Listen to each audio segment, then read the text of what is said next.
And with that, I would entertain a motion to close the meeting for the reasons set forth in your materials that were sent out previously. So move. Second. Point of order, we have a special Well, resolution. yeah, but at least this said to do that. Okay, that's fine. Okay, We'll go across the hall. well, there's another motion there. Yes. Yes. Yes. Yes. Yes. Oh.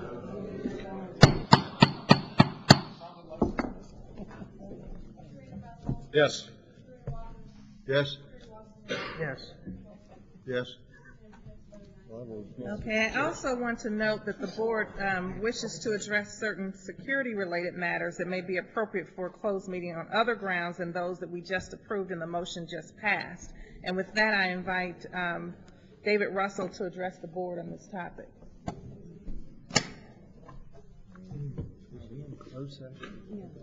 Thank you, Madam Chair.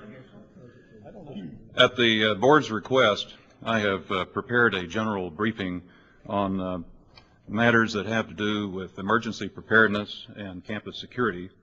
And this briefing covers university facilities, our campuses, and even the security surrounding board meetings.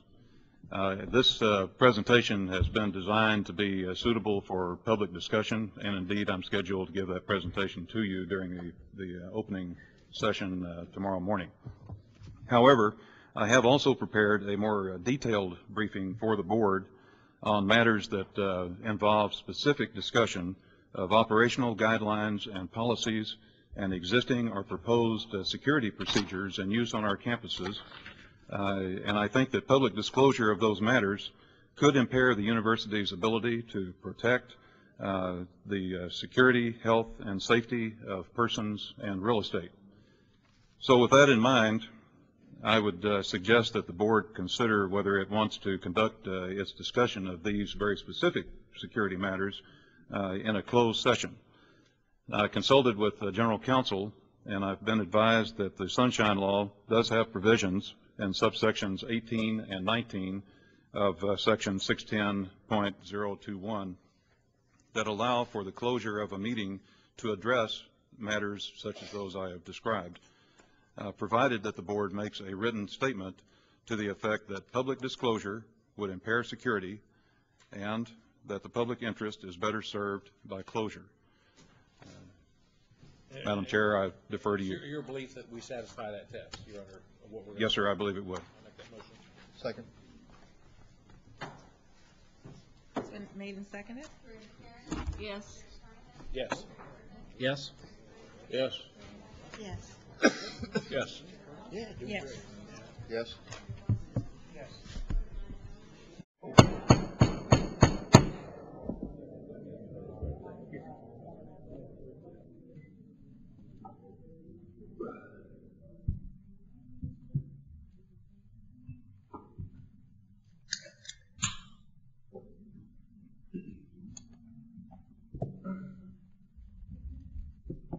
Good morning.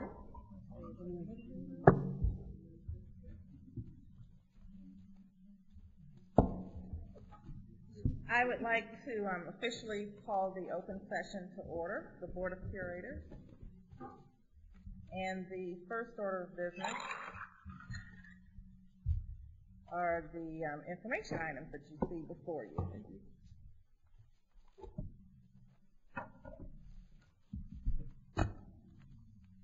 I'd like to begin by saying good morning and welcome to everyone, and thank you for coming out to the Board of Curators meeting.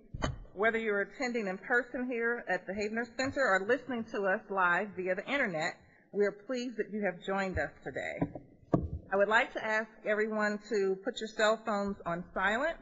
As you know, I want to remind you that we are being recorded so that our colleagues around the state or elsewhere can listen to us. So make sure that you're mindful to speak in the microphones so that your messages are heard loud and clear.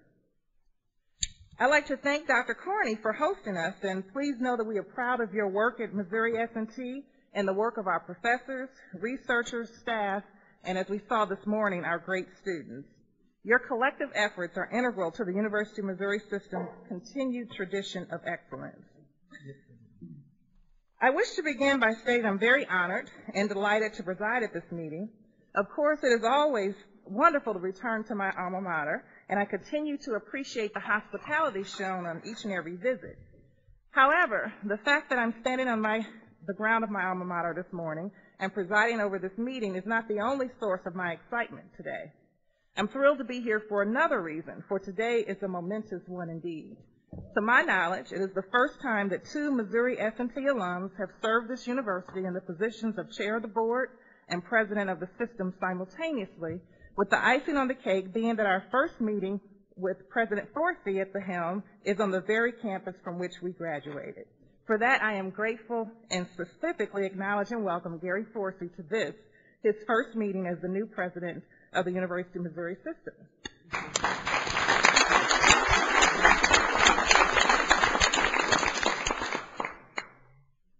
Before beginning my formal remarks, however, I certainly want to take time to acknowledge the passing of Dr. Gary Thomas, Chancellor of Missouri S&T.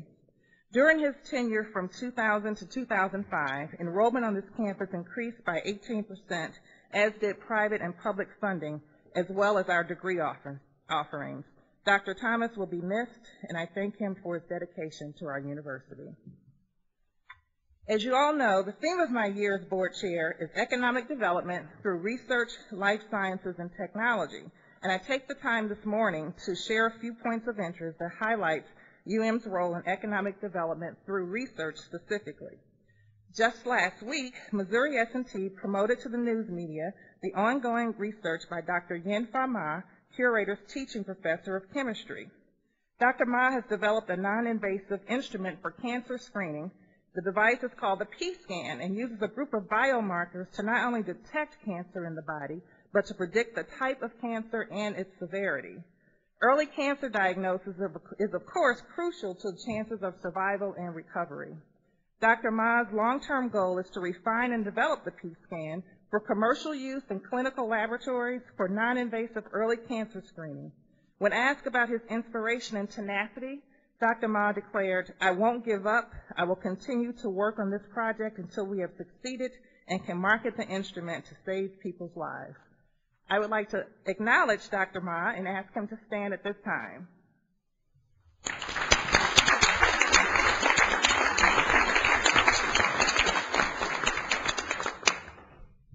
Ladies and gentlemen, this is just one example of the brilliant intersection of groundbreaking research with vast potential for public good and major economic impact in the marketplace, and the financial benefits of which not only benefit the state, but the commercialization of what we are doing can help to strengthen the university along the way. There are so many such stories across this great university that I won't try to highlight all of them, but I do want to share a few with you from each campus this morning. The examples in economic development through research, one begins on the University of Missouri in St. Louis. Timber products, primarily oak, represent a $4.4 billion annual contribution to Missouri's economy. Dr. Bob Marquise's research on forest management approaches to determine their impact on tree-feeding insects is crucial to our economy because insects feeding on trees reduce the growth of those trees and hence impact our timber industry. This and other critical work in biology and biodiversity conservation throughout the world takes place in St. Louis via the Whitney R. Harris World Ecology Center. The University of Missouri in Columbia has embarked on a landmark joint research venture with the University of Western Cape in South Africa, the first ever double-blind randomized clinical trial of an herbal treatment used by millions of HIV/AIDS patients in South Africa. Funding for this research comes from the National Institute of Health. Another NIH research grant, this one for more than $5 million over 5 years, is being utilized at the University of Missouri in Kansas City for continued research on genes that increase the risk of women developing osteoporosis. And our research parks, business incubators, and Missouri Extension all integrate and help us to move forward, to nurture, to bring our most brilliant research from the laboratory to the commercial marketplace. The prospective returns on projects such as the few that I've highlighted this morning, both tangible and intangible, are impressive to contemplate, and they all start with ideas. Ideas we are proud to say that are original and originated right here at the University of Missouri. Now that concludes my formal remarks, and so now it is my privilege to once again recognize the 22nd President of the University of Missouri, Gary Forsey, who will now present a report on the state of the university. As President Forsey comes forward, I'd also like to invite Vice Chair Bo Frazier to come forward to make a presentation to President Forsey. Thank you, Cheryl. Friday, December the 21st, 2007 was a very momentous day for this university and this state.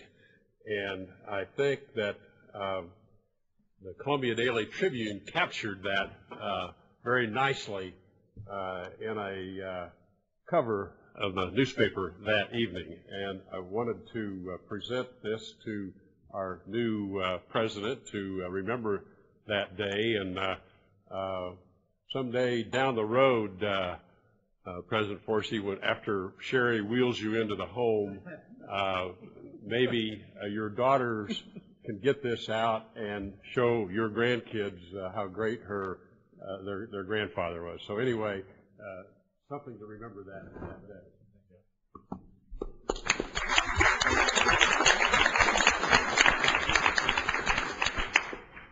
For those of you that can't see that from back, that's Curator Walsworth and I with my wife Sherry to the side. I guess if she did in the middle, that would have been a rose between two thorns. So, that would be her story. Thank you very much, Curator Frazier, for that. Very nice.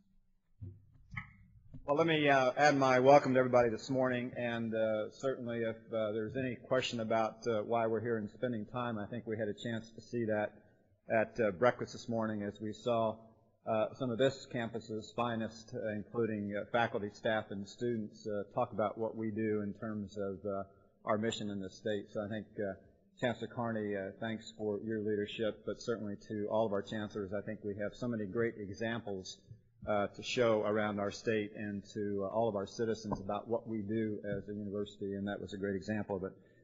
For the record, I will not be joining the alumni mucking team. Just to be clear about that. What I want to do quickly is set the stage for what I would expect to be a routine at the curators meetings for both my report as well as the chancellor's reports going forward. And to do that, what I will typically do is provide a 5 to 10 minute update, certainly more than a trip report in terms of activities with some content. And along the way, would want that discussion to also have a topical approach to it. So this morning, we're going to do a bit of a deep dive into the U.S. News and World Report, and to be sure that we can, again, answer questions that have perhaps been out there. Frank, are we scrolling through here? There we go. At each of the curators' meetings, I'll ask the chancellors to spend about 5 minutes, underline 5 minutes, on a campus report, again, just so curators and all the audience has a chance to hear directly from the critical part of what's important to the university from our campuses. So that will be part of the routine, and that each then hosting campus, this morning, Chancellor Carney will have a chance to, again, give a significant report on the technology focus that Chairman Walker has set in motion for us this year in terms of what each campus is doing in regards to economic development and in the context of technology deployment. So that will be the routine that we'll establish at each meeting. We'll try to do that concisely. I want to let you know that I have completed, as part of my kind of personal 100-day activity, the first round of campus and staff orientations. When I say completed, obviously that's work in process and will certainly continue. We have some trips planned over the next few weeks to get out and visit the Delta Center, for example, and other trips around the state. But certainly that routine of getting that first round of orientation is certainly kind of under the belt. And as you might imagine, the list of priorities has increased as I've made those rounds, and certainly prioritizing those will now be the opportunity. With that, we've had a very busy couple of months working with the legislators on the agenda that we have and the budget priorities for both the state as well as at the federal level. What I've been very pleased about is the way that the four campuses have collaborated and how we've gotten our message down to the few things that we think can make the most difference. So we had asked the alumni groups from each of the four campuses. We'd asked really everybody within the broader definition of the system, including the curators, to weigh in on that, and I think we had a very successful campaign, if you will, asking for support on the core budget, on preparing to care, on ranked faculty salary adjustments, and on the UMSL equity adjustment. So we have stayed on message throughout the course of the preliminary rounds of budget, and as you know, have some work to do to get to the finish line, and we'll continue to do that lifting over the next few weeks.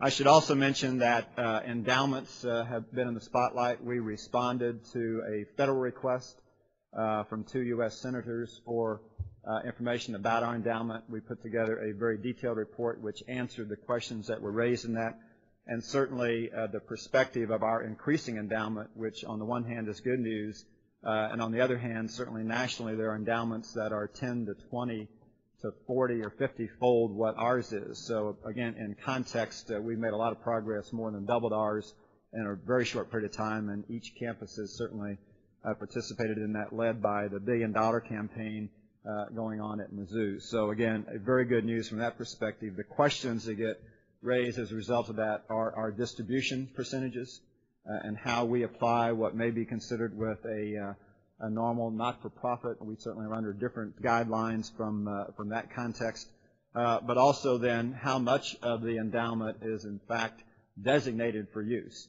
And I used the term yesterday that we really have donor-advised funds, if you want to think about it. We have over 4,300, I think, individual contracts where a donor, any of us in this room, foundations could designate what they want their specific funds to be designated for. So in the context of that, we have very little that, in fact, is fungible and available for general use by the chancellors for mission-specific agendas on their campuses as a result of that. So again, good news, our endowments in fact are increasing, but that doesn't mitigate the needs for us to have operating support or capital support for the programs that are so important. Strategic initiatives, let me mention a couple that are now in flight.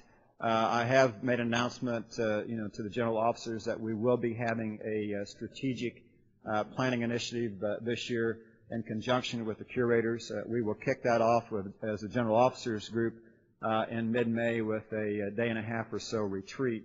And what that will do will allow us to confirm, if you will, our strategic plan for a 5 to 10-year horizon. It will allow us to confirm what are the measures that are most important for this institution. It will allow us to start to identify ways that we may have to creatively fund some of our mission in the future as again, the economy and the world around us continues to evolve. So that will be a very important watershed activity, and again will require collaboration with the curators and checkpoints along the way, and certainly we talked a bit about that yesterday with the Curator Wassinger's committee, and tied back in actually to performance objectives that will be set for the university. The other strategic initiative that is going to play out this year again, which was announced this week by Chancellor Deaton and I, is to undertake a comprehensive what we're calling Future of the Medical Center of the University of Missouri Columbia campus. And again, this will be very comprehensive across the School of Medicine, across the University of Missouri Healthcare, School of Nursing, Health Professions, and also will pick up university physicians. And again, a very important activity that allows us to plan for the future in an environment that is changing in terms of our ability to raise capital, raise funds, and ensure we have a very cohesive plan of record for the future. So again, an activity that has in fact been kicked off this week. I would be pleased to announce to you this morning, in fact the release is probably going out literally as that bullet point comes up, that we have a great individual coming in as the Vice President of Human Resources, Betsy Rodriguez.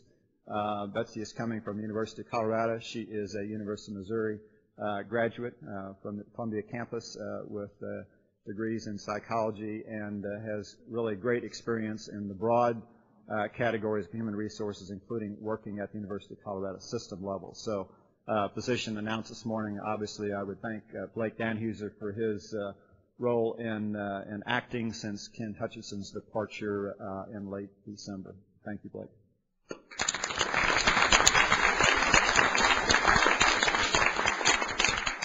I would also say that, as I come on board, my ability to get perspectives and, as I've said many times, spend more time listening along the way has been very important. So the campus visits have been important about that. As I've gone around, I've certainly had a lot of opportunity to meet with community leaders in St. Louis, Kansas City, and Columbia, and Rolla, and around the state as I make those visits to be sure that they have a chance to meet me, but I also have a chance for them to describe the important economic development perspective they have as our campuses support the missions around the state. So again, an important connection point from my perspective. Faculty, staff, and students, again, I will say it time and again, the lifeblood of what we're about as an institution. We have to keep that in mind. And again, my opportunities to meet with faculty, staff, and students, whether formal or ad hoc, is going to be a very important part of my role. And finally, as we continue to take advantage of what Dr. Lamb initiated last year, the Missouri 100, I think is going to prove to be a very valuable resource, again, broad-based, statewide, and national from that perspective, to be sure the University of Missouri's voice is heard loud and clear, but importantly, over time, the support throughout the state as we continue to emphasize the importance of higher education. And again, I couldn't have been more pleased with the response of the alumni groups to our budget initiative and the outreach that occurred across the campus. And again, here we are at S&T and the trustees that we had a chance to interact with last night. But each campus has a very active group of trustees and faculty council and the flagship council at Mizzou to support what we're about as institutions, and I can't think of anything more important than for alumni to be engaged and active with what we're about. Finally, I found out, Curator Frazier, after December 21st, it was going to take about a day or two for the I'm glad to be here and excited to kind of wear off, and then, well, what am I going to say about this new role? So there were a few points that I've been emphasizing as I have been making this initial round, and not to belabor those, but this university ought to be an economic growth engine for the state. We have so many opportunities to stimulate growth and participate in the economy, and you're going to hear a little bit about that this morning from Chancellor Carney in that regard.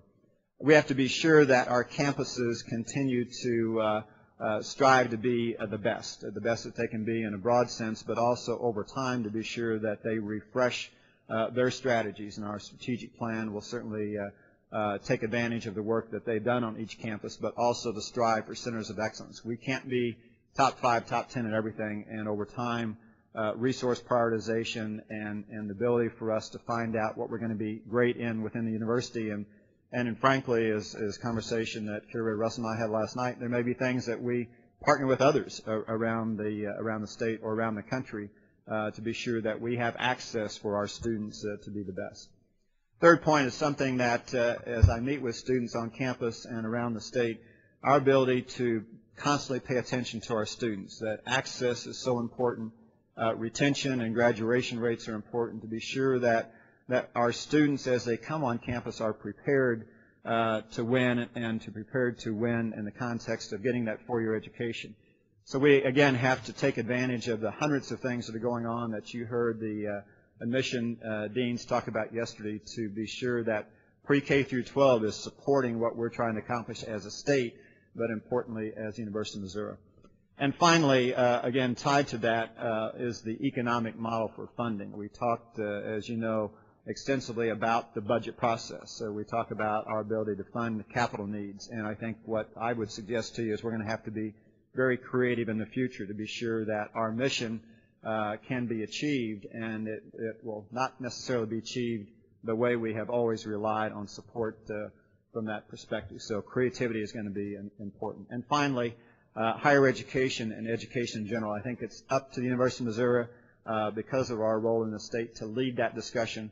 And having a broad-based discussion about that, I can't imagine anything more important in the next few years as the charts that we showed yesterday both talked about student enrollment decline and population changes, but also attitude and aptitude of students to, in fact, go to college, complete college, and to be sure that they then understand the economic benefit that's going to accrue from that. So again, that's what I wanted to share with you very briefly this morning about, first 40-plus days or so in the role, and to give you that context. I'd now like to jump into something that has been a topic of discussion at previous curators meetings. This is kind of the annual, I guess I'll use the J.D. Power as a corollary. The J.D. Power awards come out, and everybody wants to know, well, how their car was ranked or their cell phone ranked. Well, we have that in higher education, and it's called U.S. News and World Report. So I thought it was going to be important to share with you and perhaps go a notch or two deeper than just saying, well, here's the rankings, and try to go a notch or two deeper in terms of what that stands for. So the purpose this morning would be to, again, acknowledge the importance of this report. It's out there. It is something that whether we within the system, we as a board, we as faculty and staff, may have other tools that we would prefer to use. Well, this is a tool that's out there and will continue to be used. We have to acknowledge that. But I think importantly, then understand how do we want to use a tool? What are the measures within this tool that we want to highlight and really accentuate over time as part of our strategy? So I want to step through that, again, logically and hopefully pretty quickly to be sure that we can understand that. First, let me just show that these are performance measures that were approved last year by the curators, and as I've dived into these, I think they're pretty good, and I think they are relevant to our priorities as we see them today. Certainly we'll have a chance in the context of a strategic planning exercise to be sure they're up to date and be sure these are the best ones to drive our strategy for the future. But as you go through each of these, and I won't belabor that, and certainly there's some that without further explanation aren't obvious in their content, but a composite financial index is in fact a roll-up of a number of very important financial measures around the budget, around investment strategy, and so forth for the institution. Competitive faculty compensation. A plan was put in place to move toward competitive faculty compensation over a number of years. So these are things that, again, were agreed to that we would measure in the course of this year. You know, there are other tools that are out there, and again, I've been aware of these in the past and certainly aware of these as I've come on board. Those can be peer comparisons. Chancellor Carney, many of you have seen this, has defined the universal competition and gone about ranking MST against that. There's a Great Cities University that's made up of the Urban 13, and that's varied from 13 to 21, I think, over time. Again, a model that would allow UMKC and UMSL to be compared, and certainly the flagship campus of Columbia has a number of models that would allow comparison. So there are lots of other reference points out there for us to take a look at. AAU, again, is a model that compares the 60 largest private and public institutions, and we have that data available, and again, selectively we share with you some of those data points over time. And we all know that the individual schools around the system also have benchmarked, whether it's a business school, and we saw some good results over the past few weeks from a number of our schools in that regard. So the point is there are other yardsticks out there, and we certainly need to take advantage of those along the way to make the points about our university. There are other national rankings, including something that Steve Graham shared with me a few weeks ago, the Voluntary Systems of Accountability, which is an online tool that allows parents and students and prospective students to go in and match up, Mizzou against KU and so forth. So it allows students to be very active in terms of what they're looking for. So a good tool, but again, some other reference points and national rankings that we have available. And finally then, where we're going to spend a little bit of time is U.S. News and World Report. So the next chart is a reminder of the weightings and the indicators for what goes into the index. Typically, unless you're really into it and pull up the information off the web, what you're going to see in the print edition or the online edition is the ranking and not much else. You got to really work a little bit to drill deep. But I thought it would be instructive to just show that this is a composite, and it picks up everything from alumni giving rates as well as peer assessments in terms of when the forms are sent to all of us to fill out, what do we think about University of Wisconsin? What do we think about Washington University? So we all have a chance to do this nationally as we receive the U.S. News and World Report surveys to fill out. So again, you can see a pretty broad-based approach, but again, as we dig into the next level, a lot of interactivity between some of these components that, as we got into it, we thought was instructive.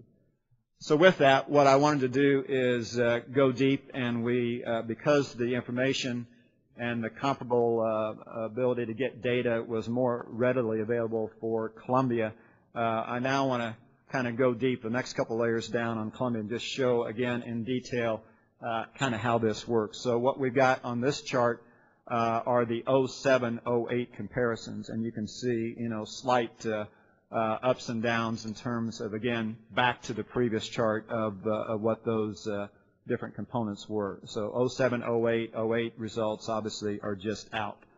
We thought what was more instructive was to go back and look at the last between 04 and 08 on the next chart.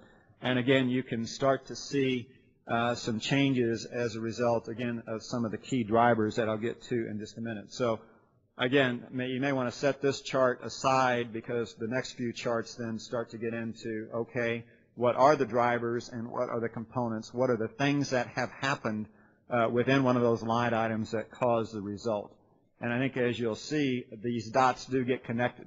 There are consequences of decisions that get made, whether it's increase of enrollment, decrease in funding percentages, as we've looked at that in the past. So the next chart, again, without drawing conclusions, says that these are the dynamics that are going on within those line items. So financial resources, that is a surrogate for financial expenditures per full-time equivalent student. Faculty resources, again, is an amalgamation of what's going on with class size, what's going on with student-faculty ratio, percent of faculty full-time, and faculty salary. And finally, access. In our case, because of our land-grant mission to provide access and broad-based access for students, you start to see relationships of access, enrollment, and their relationship to student selectivity. Again, the discussion we got into yesterday, because many of the schools are now dropping their class rankings, selectivity becomes then more wedded to ACT scores and so forth as you think about that. So again, the next charts start to drill down, and what we did was to pick some obvious comps to the Columbia campus. We picked the Big 12 group and the Big 12 that are also members of the AAU. So I think, again, this all kind of ties together that these are those that we would think about being our closest peer group.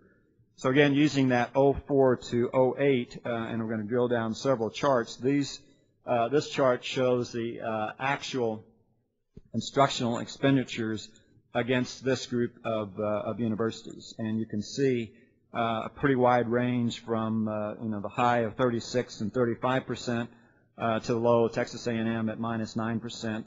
And the Columbia campus at 4%, and you can see over that period of time the raw dollar amount that's occurring. Next chart shows then the relationship of enrollment that's occurring during that same period of time, and again you can see some pretty extreme differences from an Iowa State at -8% to the Columbia campus, as we showed yesterday, a high of 12% enrollment increase during that period of time.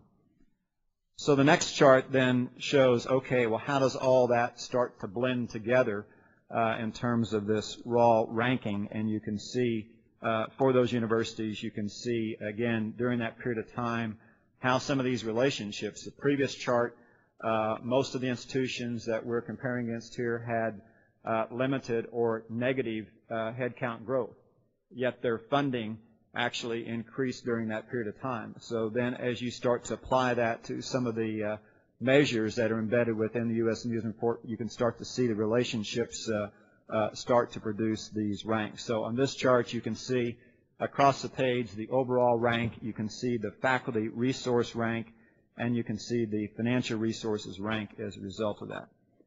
So taking that, again, one notch down further, again, these are the raw numbers that support the previous chart's data, and these are instructional full-time equivalent expenses. And again, you can see a pretty wide range, and while our absolute number at close to 8,000 is comparable, you can see over time as our headcount has increased, and in some cases as we've had to make tough decisions on expense controls that have also in some cases not just increased classroom size because of our enrollment increase, but in some cases we've had the compounding effect of also tight budgets on reducing faculty. Again, that compounding effect starts to show up in some of these differences as these, again, factors start to interrelate. Faculty salaries, the next page, again, while we've had a move, obviously, in the past 4 years in that regard, you can see where we rank, and I think you're all aware that our AAU ranking is at or near the bottom in terms of faculty salaries. Again, AAU applies to the Columbia campus. The next page again starts to roll these again at that kind of third level of detail, and you can see these student-faculty relationships as a result of enrollment increase, and again in some cases either holding faculty flat or in some cases in some schools within the campus actually reducing faculty in order to again try to deal with the tightening of the budget parameters during that period of time. Now I think the next couple of charts are also very instructive in terms of the relationship of what we're doing and some of the programs that you heard yesterday around retention and around recruitment. So selectivity, you can see some changes, and as we dig into those, the changes in terms of the quality has moved ever so slightly, but in fact others perhaps while we were moving may have been tightening up that results in some of the numbers that you see on this page. But the next page, slide 16, shows that our retention, in fact, during what may have been viewed as a difficult time, our retention, both at the graduation level as well as retention and actual levels, have held up, in fact, have been a clear focus of this campus during that period of time. So as you roll through there, you can, I think one of the conclusions I hope you would draw is that while this was a difficult financial period and difficult period where enrollment was in fact being used as one of the financial levers, a lot of attention paid on retention, a lot of attention paid on graduation rates, and again I think that bodes well as we think about some of the charts that we showed yesterday.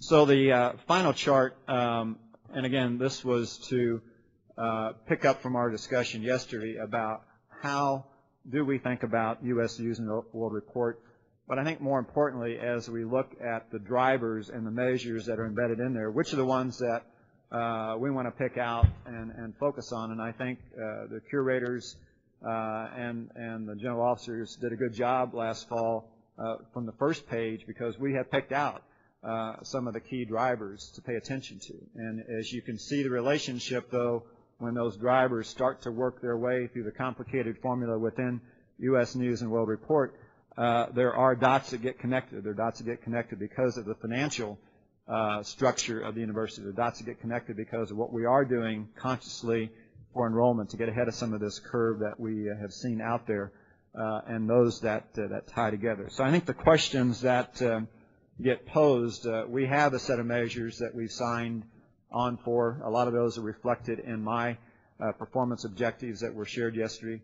And I think we'll have a chance during the course of this year as we roll performance objectives to the general officers and to the chancellors to be sure that we're confident that we got the right measures in place in terms of those drivers that you saw. And I think we'll use the strategic planning process, Dave and Warren, to drive that and confirm that, if you will. I think we also have the reality, and several of you last night at the reception gave me some, I guess, reinforcement that the reality is this is an important report. it gets used in lots of different forums, and I think we need to acknowledge that and be aware of that. But again, what I would suggest to you is importantly, what are the things that we want to measure and drive this university and drive to some degree some variability by campuses over the next few years. Those are the things that I think what we can control, or what do we think important, and how do we want to drive that. I think we've heard, and Curator Walsworth and Curator Carnes were at a session with some of the peer institutions a few weeks ago, heard a general reaction to the U.S. News and World Report in terms of the prestige it carries, but how do you operationalize that? And I think that becomes one of the struggles. If we said today we want to improve our ranking, we want to jump to the top 25 or 30%, the financial implications of that, again, would be an extraordinary sizing. We can size that, and perhaps we ought to understand what that is. But again, I think the important thing is we know that this measure's out there. We know it's important for families and students to acknowledge that, but it is a prestige equation, like J.D. Power's is what I mentioned earlier. But we have to pick the things that we want to pay attention to and be sure we understand that. And I think the last point is the role, in our case, as Missouri's land-grant institution, and this issue of selectivity and access, and our ability to provide affordability to students around the state, again, is a very key topic, and one that we have to pay attention to. And the discussion yesterday, I think, was very helpful, and we do need to take on an activity. I think that was exchanged between Curator Walsworth and Curator Erdman about ensuring that we understand the tuition and what then the actual price, if you will, that students are paying as they work their way through the various forms of scholarship and grant. So that's where I wanted to leave it. I hope that drilling down a notch or two beyond where we've been in the past about just here's the ranking, but importantly to understand how the measures within the components, how they interrelate. And certainly, you know, we know, and because we've got the data, can drill down to a fair amount of detail for the Columbia campus, and I hope that was an instructive way of thinking about this particular measure. Dave? I tell you, this is the best analysis I've seen. This is incredible. You did a heck of a job, and I tell you, you can discard U.S. News and World Report. I think you're focused on, and I think there's a division among the board members. I view the Columbia campus as the flagship institution and the quality campus to go to in the state of Missouri, not just the university system. I view the Columbia campus, and some board members disagree with it. A question needs to be answered as to whether or not the role of this university is to allow as many people into the Columbia campus as you can get in there, or whether or not you use it as a prestige institution in the state and have some selectivity. I think in the last few years we've increased enrollment. You've got lower faculty to student ratios, which has decreased our U.S. News and World rankings. You've got bigger class sizes, so the quality of the instruction has decreased in Columbia campus. Whereas Rolla, I think you're kind of capped out on student size. You've indicated you're kind of capped out on the amount of enrollment. I'll tell you, you project this out 3 years from now, the Rolla campus will jump over the Columbia campus on U.S. News and World Report because the faculty to student ratio has jumped up that much. And I see that as a driving force on these rankings is the faculty to student ratio. You take the UMSL campus, and again, I think there's division among the board as to what the role of the public university is. You know, the UMSL campus, you know, Tom George done a heck of a job. I think has a different mission than the flagship Columbia campus. I think there's a division. But you get on Tom's website, homepage is U.S. News and World Report. Your criminology department is ranked number 4. You know, so I think it's deeper than U.S. News and World Report. I think it goes to the mission or the role of a campus such as the Columbia campus, and that's the only one you've really focused on in terms of these rankings. And I think you're going to have a division among the board as to my goal is to take the Columbia campus into the top 50 public universities in the country. I think there's a division among the board as to whether or not that's the goal of other board members, and that's what you're going to be battling. I'd like to interject here in that Your presentation was quite instructive. Among other things, I think it highlighted a couple of things in terms of whether you look at the U.S. News and World Report or don't, that there are three components of it that are largely things that revolve around finances and access to finances, to the tune of roughly 30+%, 35% of the weighted indicators.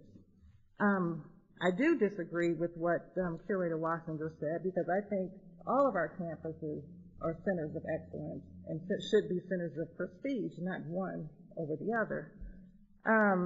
In terms of moving forward, again, in trying to analyze what you just shared with us, with the Columbia campus, they've clearly proven that they've done more with less. Meaning, as the student body increased, as funding decreased, they serviced more students and continued providing their excellent service along the way. And so I do disagree with the Columbia campus being the only center of excellence that all Tom four. wants to move, I think he by his own admission wants to move from the fourth tier to the third tier of U.S. News. I think he will concede that issue. I mean, he has addressed some issues with the RCGA where they don't give him credit or won't allow him an audience in some form or fashion because he's not in the top three tiers of U.S. News and World Report. I mean, if you drill down, though, in terms of financial resources, the faculty salaries are certainly one issue, but you get into what was it? I've got it. You get faculty resources. I've got a more even thorough U.S. News class size. They've got 6 factors. 30% of faculty resources is the proportion of classes with fewer than 20 students. We've just seen the number of classes we have with greater than 20 students has increased.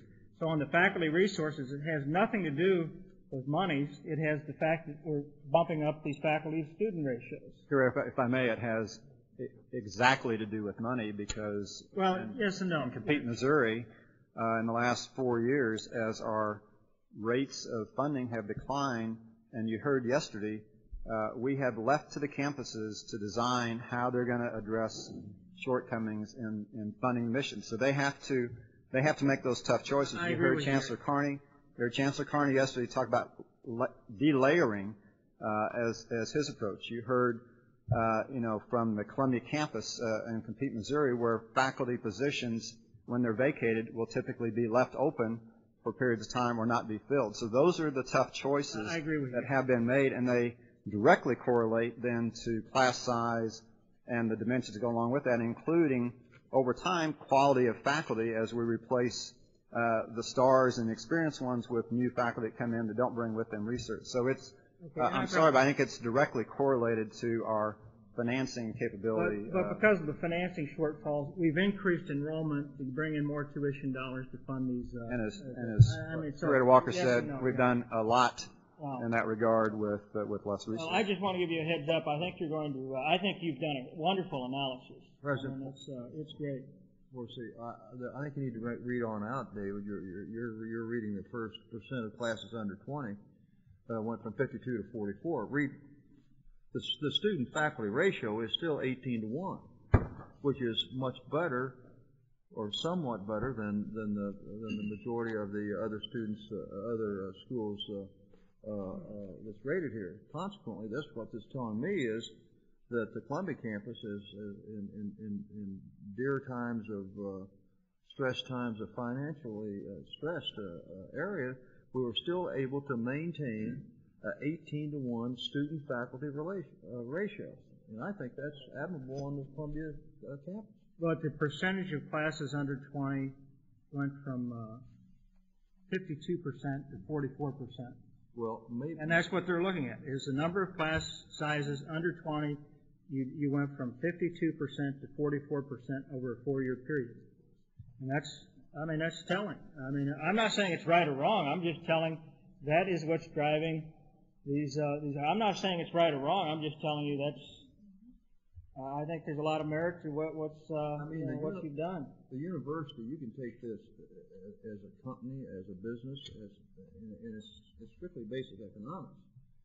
You have to increase revenue and then decrease expenses.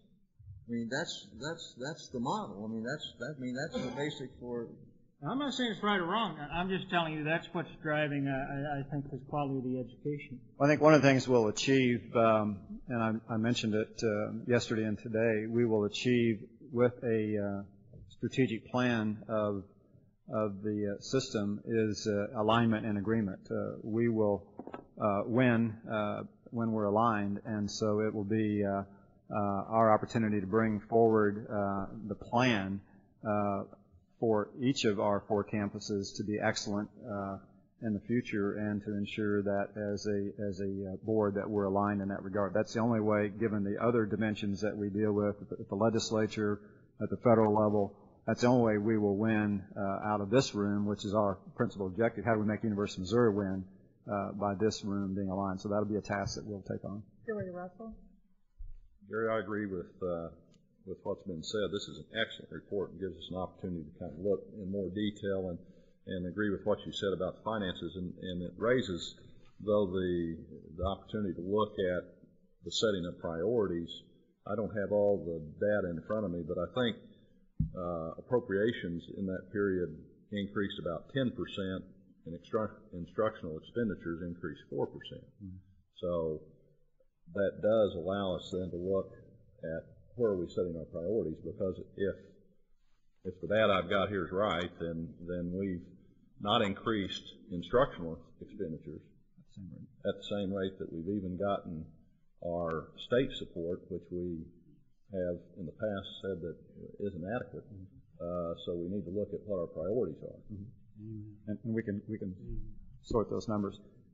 In the interest of time, again, I'm sure we can keep discussing, but I think we should move to the Chancellor's reports. Let me ask that we... Before we do, Curator Karen would like to make a comment. Yeah, I think we made a decision several years ago that as a system we have a mission, and each campus has a mission.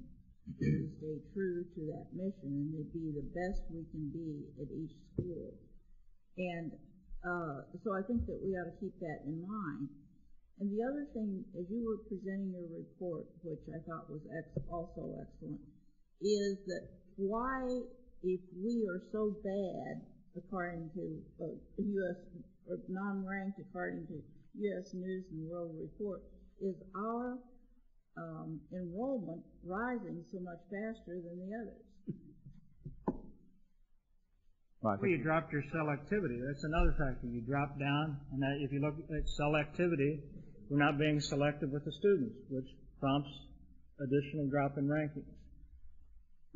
Gerald, I just want to say I strongly applaud your approach to this. We can get caught up in the details, but the fact that you have done this analysis, that you're going to have a general officers retreat, and at that time you're going to seriously look at the U.S. News criteria and others, and take the best from it, but ultimately make our own decision about what our priorities are, and then drive our compensation package based on what we decide this university ought to be about, not being afraid of U.S. News, but not being a slave to it either. I think you've got the perfect approach, and I for one, am going to support this as strongly as I can. And I guess, Curator Wassing, I need to be clear because we have all 4 campuses represented here. It is our objective to have each campus be distinctive in its mission, its strategies, and its excellence approach. So I need to be clear that that's what I'm about as the president, and will drive to ensure that each of our campuses are distinctive and are winning in the circles that they compete in. Historically, I've focused on all 4 campuses. Yeah. Chancellor Bailey?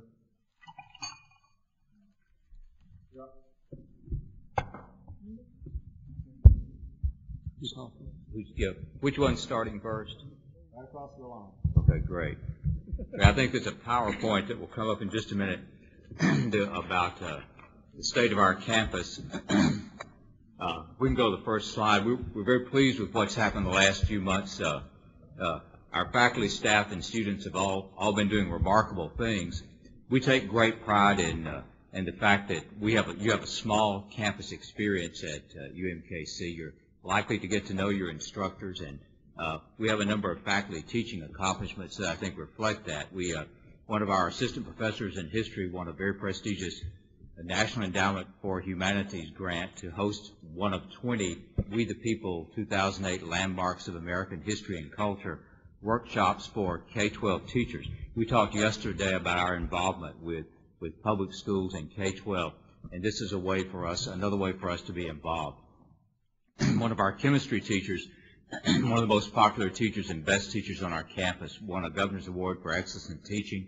We have very high chemistry enrollments I was very surprised when I got to our university at how high the chemistry enrollments are. It's a direct reflection of the instruction in chemistry. And then we had one of our professors and his student win a first place award in an international earthquake simulation contest. There were 47 teams from 47 countries. You saw these kinds of contests. Here at Raleigh has been very successful with that. I should say MST, sorry, Jack. Has been very successful with that, and we have as well. Next slide. We've also had some important research accomplishments the last few months. As many of you know, one of the ultimate goals of scientists is to have publications in Science and Nature. Excuse me. Excuse me. One of our scientists had not only a publication in Nature that appeared in January, but it was a feature article and featured on the cover. I would tell you exactly what this is about, but I don't quite understand it all. The truth is, the title of it has to do with sex differentiation in fungi. Now, it has listed fungi are a model for other kinds of sex differentiation.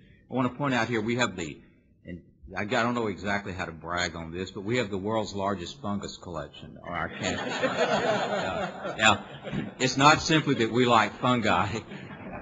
It's that they're very good models for science, and we have people from all over the country, scientists from all over the country, coming to our fungus bank. So if you need a fungus, we probably have it there on campus.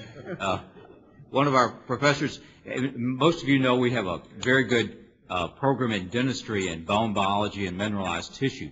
What you may not know is we've tried to build around that in medicine as well. And one of our professors in medicine just received a $5.6 million NIH grant for research on osteoporosis in women. As you know, it's a very serious problem, especially as baby boomers get older. But it's an example of how we're building around the bone biology and mineralized tissue. And then our Addiction Technology Transfer Center received a $3 million grant from the U.S. Department of Health and Human Services. By the way, this is the third $3 million grant in a row. They've been funded for quite some time. And as you know, substance abuse is a serious issue in our society. And as an urban campus, it's one of the things we hope to address. Next slide. We're very proud of our staff, too, and we've had a couple of things happen recently with our staff that I wanted to bring to your attention. First of all, we recently hired a new director for the Kansas City Repertory Theater, Eric Rosen from Chicago. We're very pleased. We think he's one of the best in the world, and his invitation from the Kennedy Center to produce his new hip-hop musical play this October, I think, reflects his prominence. We think that this guy is a real up-and-comer and will make our rep theater even more prominent and more well-known than it is. Many of you have heard from Mel Tyler before. He's our Vice Chancellor for Student Affairs and Enrollment Management, and Mel was recently awarded with the Peggy Clinton Memorial Service Award from the Missouri Association for College Admission Counseling for his commitment to student success. One thing I should say about Mel, he's had a real impact on students. If you go across our campus, you'll find that over and over he's had a great personal impact on our students, and we're pleased to have him. And then two of our residential life staff members have been honored by their national association for their work as well. Again, important for us because we're trying to increase residential life on our campus and students' life experiences. Our next slide. Students, we're very proud of what our students are doing. I wanted to point something about our athletics program. Our overall student GPA for athletics, this is overall, everybody, was 3.12, the highest on average. I was very pleased at what good students our athletes are. and 4 of our teams have the highest GPAs on record. Our men's basketball team is 3.4. Many of you know it's very difficult to get a GPA out of a men's basketball team like that. But you see the same thing with soccer, men's tennis, and volleyball. Often women's athletics teams will do very well academically. We're very pleased that our men are doing well as well. Dustin Jensen is one of our trustee scholars, and he's twice in a row won a Morris K. Udall scholarship and for his work in environmental science, and was recently appointed as city commissioner on the Kansas City Environmental Management Commission. He's quite an impressive student, and we're pleased to have students like that. I think some of you may know that one of our theater students recently was honored with the Princess Grace Emerging Young Actress Award in New York City. This award, which is an international award, recognizes the best young emerging actress and actor in the world. This is an international award. At the awards ceremony, James Earl Jones and a number of luminaries were there. And this is really quite an honor, and I think speaks to the excellence of our theater program. We're very pleased with our outreach as well, and as an urban institution, that's an important thing that we do. The support of local businesses is a key thing for us, and KC SourceLink, which is our mechanism for doing that, has been very successful. They've connected a network of 140 resource organizations in Kansas City with more than 5,600 aspiring business owners.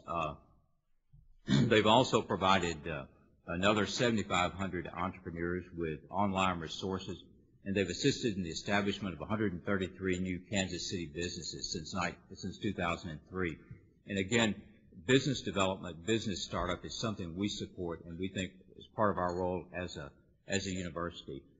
I've talked before about, and you saw with the U.S. News and World Reports, the importance of alumni. And so we began when I started, this is my 3rd year now, at UMKC to try to reach out to our alums and get them heavily involved on our campus. And we've reached more than, in our first year of the initiative, we reached more than 10,000 of our alums, garnered 265 donors, and you can see the new gifts and the new first-time contacts. This year we expanded our direct mail and telephone initiatives, and actually that total is now over $430,000. We had a goal of $425,000 through this initiative. We've already passed it, and we have several more months to go in the fiscal year.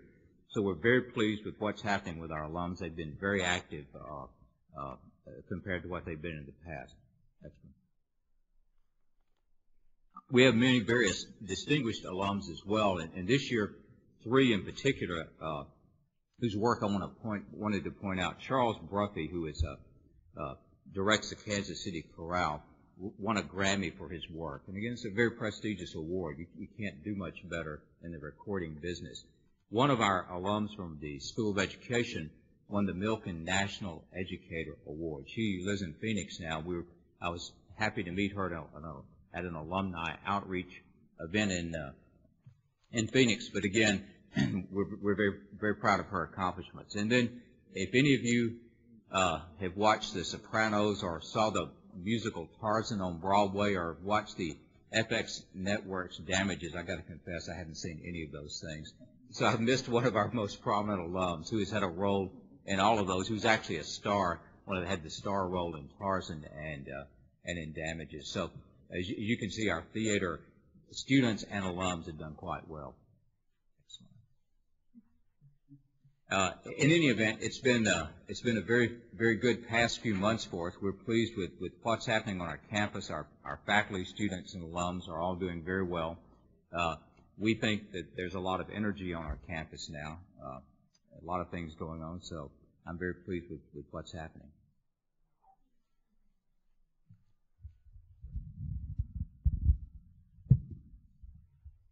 Thank you. 2008 will go down in history as one of the most celebratory years on our campus. I'm convinced of that. And it didn't just end with the Cotton Bowl victory, but you will see that it's going to be continuing throughout this year as we celebrate 2 important landmark centennials: the AAU membership of the university, which reaches 100 years this year, and the 100-year anniversary of our School of Journalism. And I hope that many of you will be with us in September for some of the formal events there. Last week, I was in Washington, D.C. with the press club as they celebrated their 100-year anniversary, and I invited the University of Missouri School of Journalism to join them because of its centennial and the historic, prominent role that journalism has played.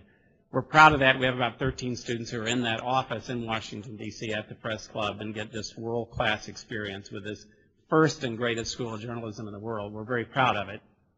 We have continued to maintain quality on our campus, even with enrollment growth, and it's because our faculty have worked so hard with such enthusiasm to ensure that that occurs. And I think the results will show that. You heard yesterday from Ann Korshkin about the tremendous application surge. These are from also increasingly high-quality students because the quality is being recognized. But I told the faculty in a campus-wide meeting earlier this week, you're all working much harder than you were 10 years ago. We recognize that. But they've done it with enthusiasm because of the successes that we've achieved on the campus. Next. I would just call attention to these two wonderful juniors at our campus, Laura Merritt and Jennifer Kimball, who've just been named as 2 Truman Scholars.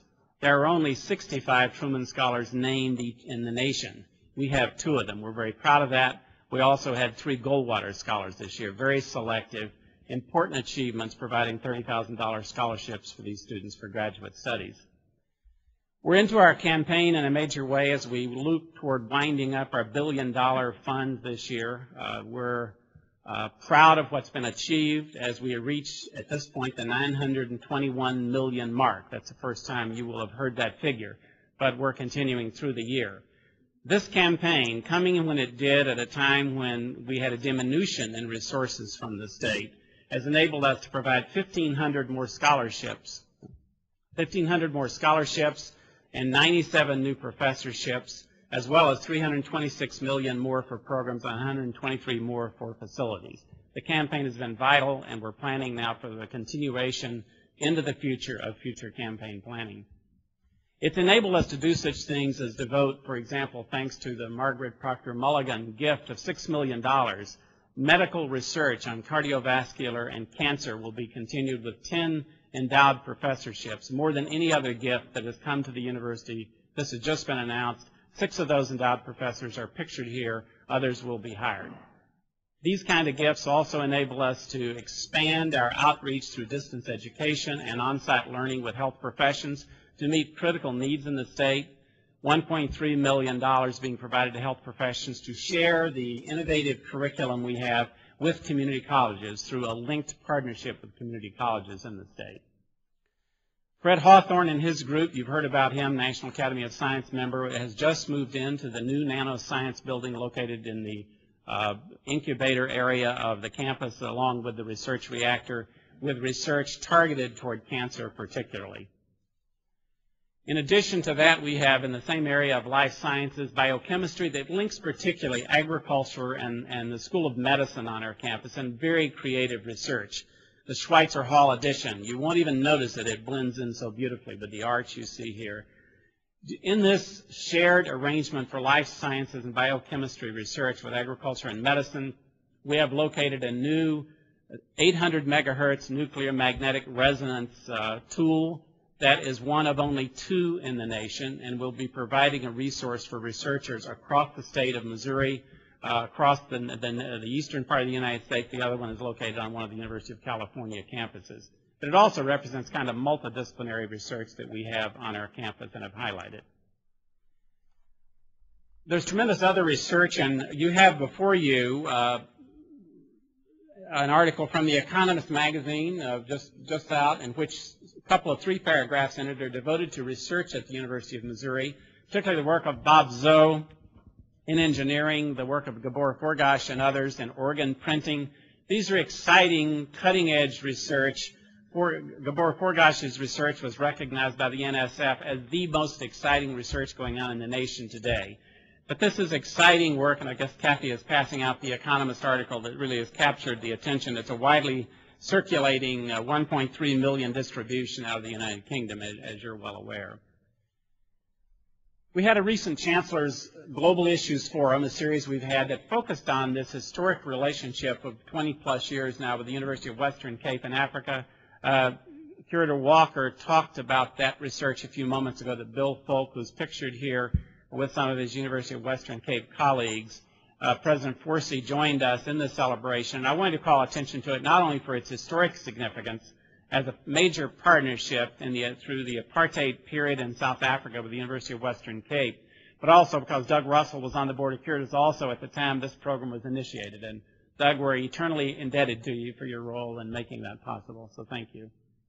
It's an exciting time, and you're going to hear a lot more about that kind of a partnership in the future due to the AIDS, HIV research and the historical role of that research as we look to the future. Just in closing, I wanted to emphasize points of excellence in our School of Music, particularly in the performing arts area, and indicate that Emily Bennett has just been named as the national champion in Young Artists Competition. We're very proud of what's achieved in the arts on our campus as well. So you see a balance of programs. You see continuing quality as we struggle, and we are struggling with the resource issue and the faculty positions that have been discussed under the Compete Missouri. Thank you.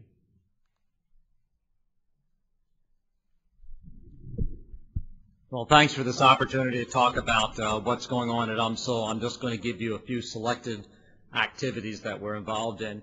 I want to pick up on the U.S. News and World Report discussion we had. Just last week, they announced all of the ratings for the graduate programs. And our criminology, criminal justice program, as Curator Wassinger mentioned, continues to be ranked 4th in the nation. While this was released earlier, our international business program has always been ranked in the top 20 when they've done these rankings, and we were 8th the year before. This year we're 13th. I just want to mention that because while we are Tier 4, I would like us to move to Tier 3. It's going to take huge amounts of resources to do that, but we can still focus on individual programs, and that does have a major impact. SLU had a program ranked 1. And they've made an awful lot of press on that in the newspapers just recently in the St. Louis area. Also, if we can, well, I don't know where we are here. Oh, here we are. Good. President Forsey mentioned in his one of his slides academic analytics.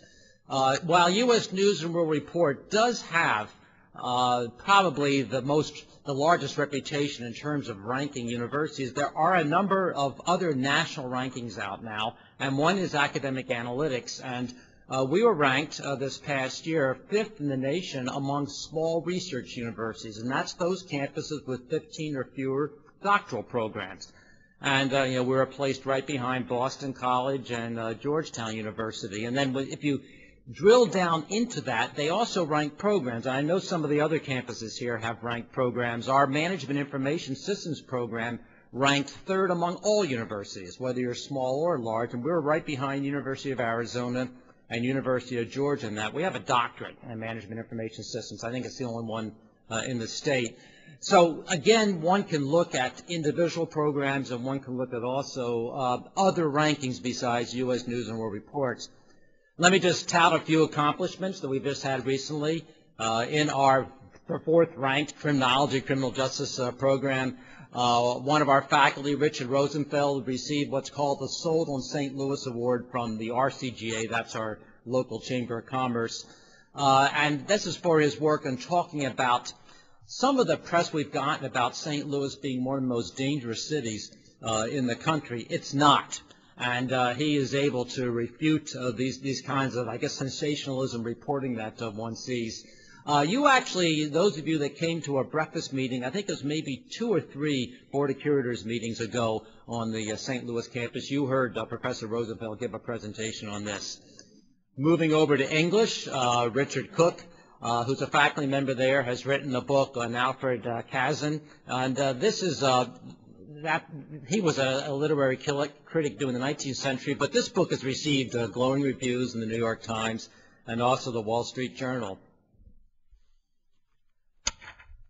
Looking at student achievements, when you graduate from our professional schools, you have to get certified. And our student in optometry, Michael McFarland, received the top score among 1,300 optometrists taking this score. So again, we're very proud of our student, this particular student, receiving the top score, but also our program in optometry at the university has a great pass rate. It's 91% compared to the national average of 84%. And while I don't have it up there, our nursing program has the highest pass rate in the state in terms of getting a license, and I think Curator Haggard knows well about that. Going on with student achievements, there's something called the Addy Awards. And these are students that are in the communication program. There's a local club called the AdCore Club. And the Ad Club, it's a national organization actually, but there's a branch in St. Louis, gave our students 7 awards, and one of them was a gold medal. And what they can do at this point now is they get to compete regionally and nationally for other awards. Our singers at UMSL in our music program, that's a 65-member university singers that are called, performed at the Missouri Educators Association Conference and Clinic. That took place in Tantara. I wasn't there for this particular one, though. I've been to this meeting for other ones, and it's really a great gathering of musicians across the state. And you have to get an invitation to perform there. And this student group also then conducted a 3-state tour, and it included a performance with what's called the Memphis Cotton Bowl course. So we had our own Cotton Bowl as well at UMSL. I call this faculty achievements. I really should call this faculty and staff achievements. We put out something called the St. Louis Magazine, and this just recently earned 3 awards from the Council for Advancement and Supportive Education called CASE. And here staff members were honored for design, feature writing, and overall quality improvement. And then on the somewhat lighter side, we participate in all of the major St. Louis parades. I don't know why we do this, but we do. And it's fun. We create a university float. We bring out the 1963 Lincoln, and usually get up to 100,000 spectators lining the streets. And this one was the St. Patrick's Day parade not too long ago, and I'm somewhere buried in there walking along. But anyway, we got an award for this. I think it was the Best Civic Float Award. I think Mizzou also has a float in this, but it's just a good time, and it's on television. I'll end with that. Thanks.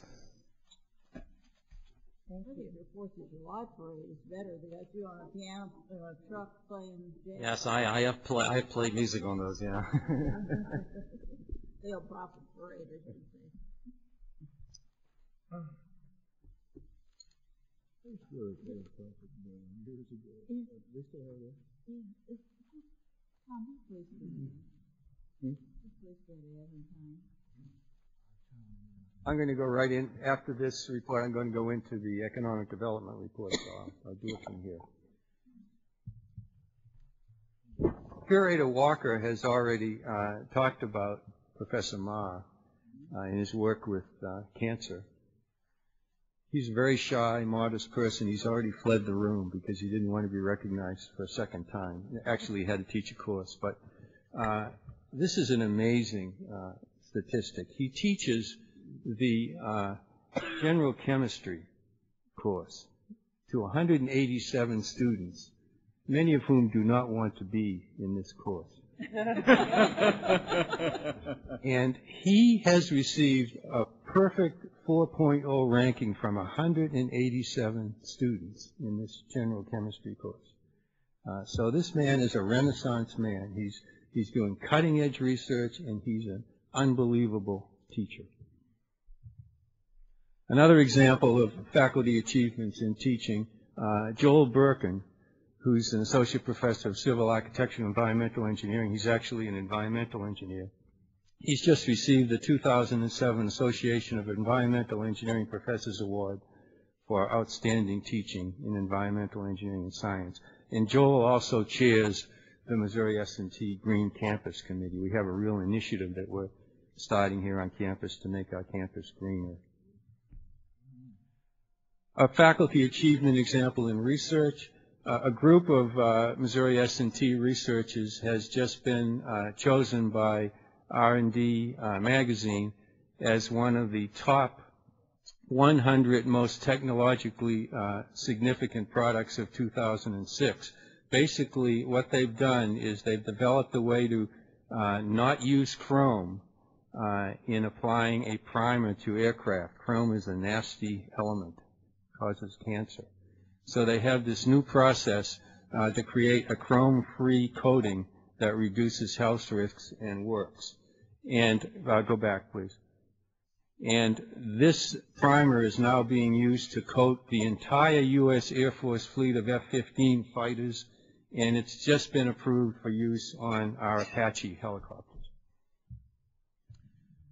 We have a series of initiatives with alternative energy research activities, and our students are heavily involved in this. We have 2 of these hydrogen buses on campus, and our student team just won the grand prize in the 2007-2008 Hydrogen Student Design Contest. And as I speak, they're delivering a keynote speech to over 1,000 hydrogen leaders and professionals in Sacramento, California. Outreach achievements. Project Lead the Way. I know many of you know what this is. This is a nationwide program developed to introduce engineering to middle and high school students.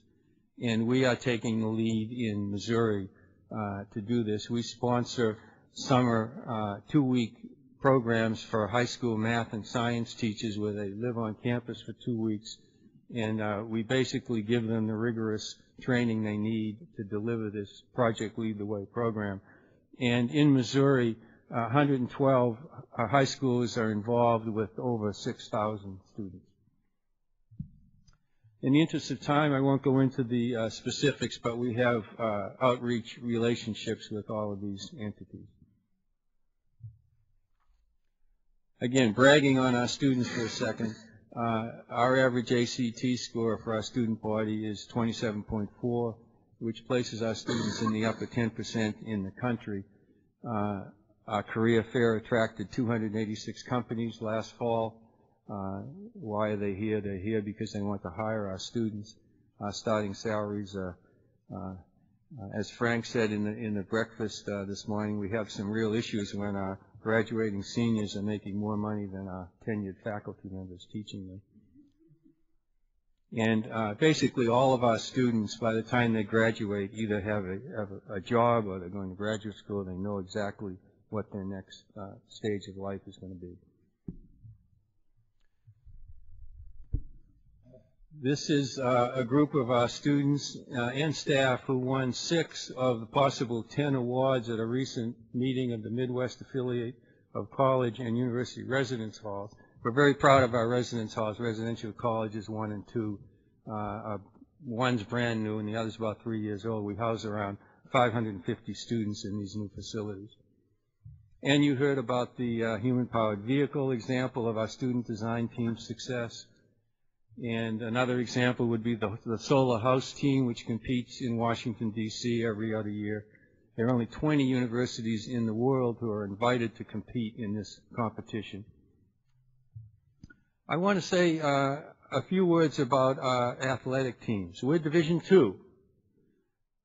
So our athletes are not going to be playing in the NBA when they graduate, and they're students first. But we've had amazing success in this last year in athletics.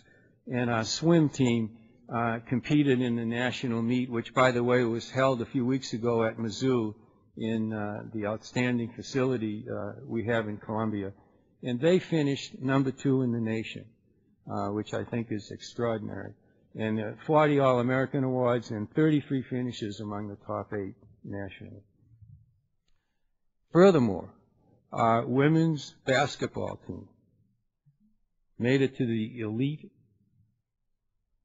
I guess they call it the Sweet 16. Didn't make it to the Elite 8. We lost in a tight game to the team that ended up winning the national championship. So we're very, very proud of our female basketball team. I'm not going to say much about our men's team this year, but we'll be better next year.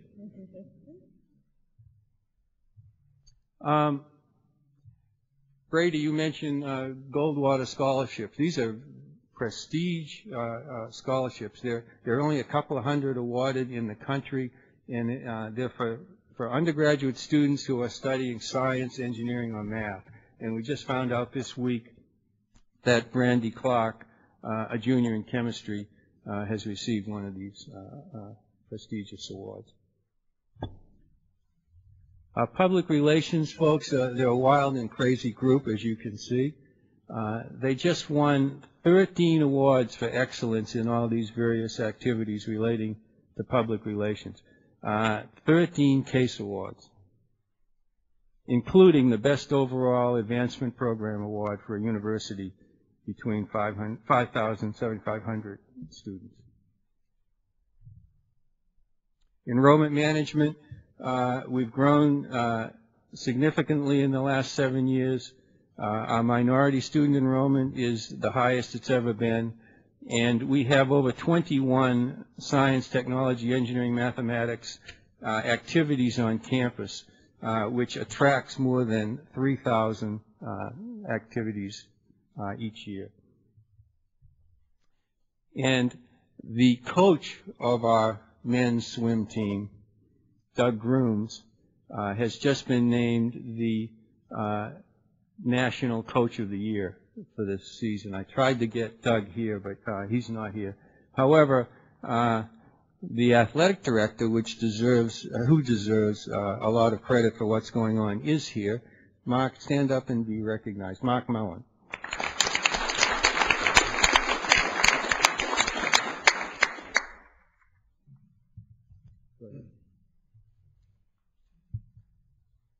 So shall I continue on with the... Yes.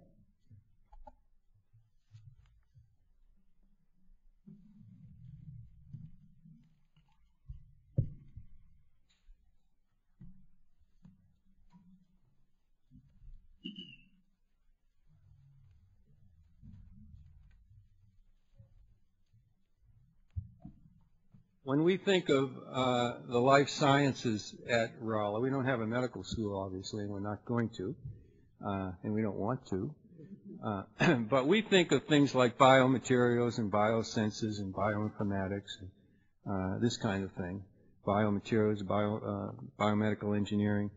And I'm going to give you some examples of some of the cutting-edge research that's going on here, and then I'm going to relate them to economic activity and the benefits that the state will realize.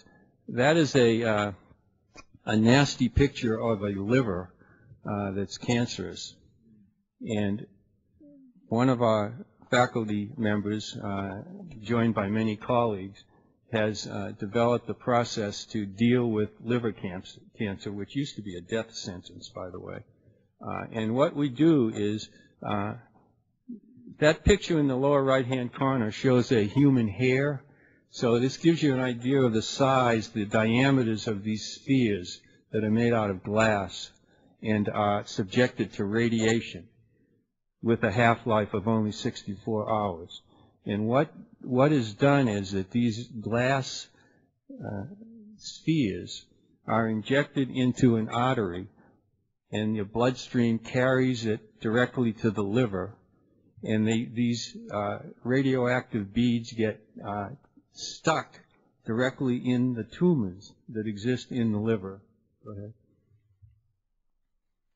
So you're delivering what would be a fatal dose of radiation if you subjected the whole body to this radiation, but it's concentrated exactly where it needs to be to kill the tumor. So it's non-toxic. The radiation goes away in a couple of days. It's localized. It's exactly where it needs to be. There's very little discomfort in applying this procedure.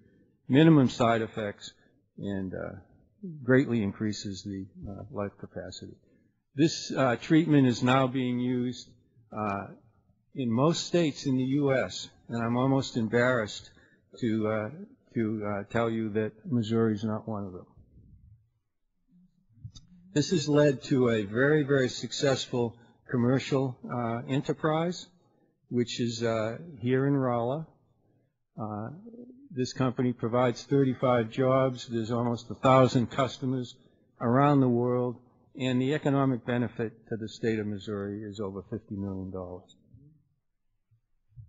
Another example of this glass bead technology, another kind of glass, when you put it in your body, will disintegrate over time. And if you inject these tiny, tiny glass particles into your knee joint, for those of us who are getting old and gray and have rheumatoid arthritis, what happens is that these glass beads reduce the swelling in, let's say, your knee joint and provide relief for arthritis. Another example of life sciences in action, if you will. A group of our faculty members have developed this adjustable intraocular lens. It's actually threaded, so you can control the focal point and fine-tune this lens while it's in your eye. Skin cancer. Are we all getting depressed yet? We're talking about skin cancer is a serious issue in this country. Seems to be even more and more of a problem. Over 1 million Americans will be diagnosed with skin cancer this year, and 10,000 will die. And melanoma is the 7th highest average number of years lost among the cancers. Go ahead. Basically, what our folks have done is to develop an image processing approach where you basically can increase the computational intelligence of what you're seeing. So we can separate a real cancerous situation from perhaps something that's more benign. So that's one of the breakthroughs that we've had in that area. We're partnering with UMKC in the bone and tissue repair and regeneration front. This has applications in teeth with the dental school, for example. Go ahead. We have a way of, again, injecting bioactive glass scaffolds. So these scaffolds will allow bones to grow. Because this glass, go ahead, this glass, when it corrodes, becomes bone. So this is a way of promoting implants. Actually, you have folks who have been in an automobile accident, say, and have actually lost a couple of inches in their leg bone. We can put the scaffolding right in the leg and generate growth of bone in a couple of months. Go ahead. Last example, orthopedic materials that last longer and work more efficiently, knee joints, hip joints, and so on. Let me switch gears and talk a little bit about our economic development activities. We have a technology and economic development department on campus. Operation reports to our Vice President for Research, and it involves interacting with our research centers, our faculties, and we're very interested in patents, licensing technology, promoting startups, and this is all tied in with our plans for our technological research park on campus that we're very excited about. In terms of invention disclosures per $10 million in research, we actually rank 3rd behind Caltech and Rensselaer Polytechnic Institute. So the research we do on this campus tends to be applied research with a short-term payoff. Not all of it, but a lot of it does. A key occurrence that really helped jumpstart our activities in this regard occurred in 2005 when we were allowed to open our own tech transfer office here in Rolla. That was a really wise strategic decision that the system made. And as a result, you can see the payoff. Invention disclosures, patent applications, patents issued, licensing agreements, licensing income have all started to take off. Let me say a few words about our research park. We call it Innovation Park. It's still a golf course, but over the next 10 years it will become our research park. It's 56 acres land that we own right next to our football stadium on the edge of campus. Timeline, we started talking about this back in October of '06. About a year ago, the Curators were presented with the plan and approved the concept, and then in June, we had a series of meetings, public meetings in the city, and in July of last year, the master plan and the covenants were approved by the curators. The economic benefits are staggeringly good. Even if these are off by 50%, it's still an amazing situation. Go ahead. With the golf course, by the way, we're subsidizing the golf course to the tune of about $40,000 per year. So we're going from a money-losing situation to an operation 10 years from now I predict will be a financial bonanza for the not only the university but the city of Rolla and Phelps County. The first two buildings that we hope to get constructed on the site, first the Business and Technology Accelerator. This is going to be a 30,000 square foot facility, and we see some wet lab space, some engineering space, some office IT space. We'll be coming back to the curators on this front in June. And also a technology development center, which is going to be, we think, 33,000 square feet. And we're close to having some clients lined up to go into this building. You heard about GE Aviation last night at the reception.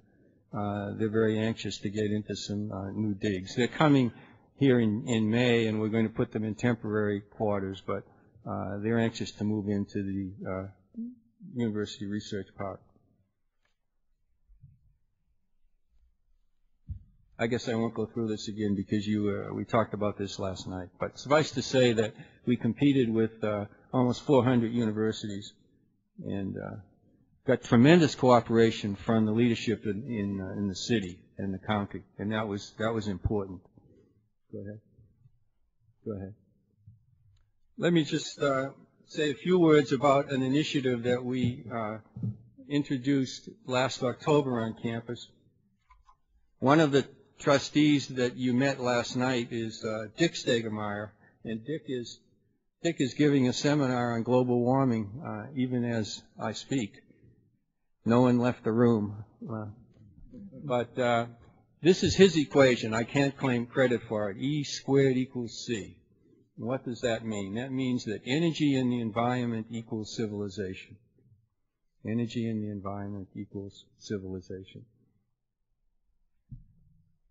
The United States has just passed an Energy Independence and Security Act, and obviously we have to look at, as a country, all kinds of ways to generate energy.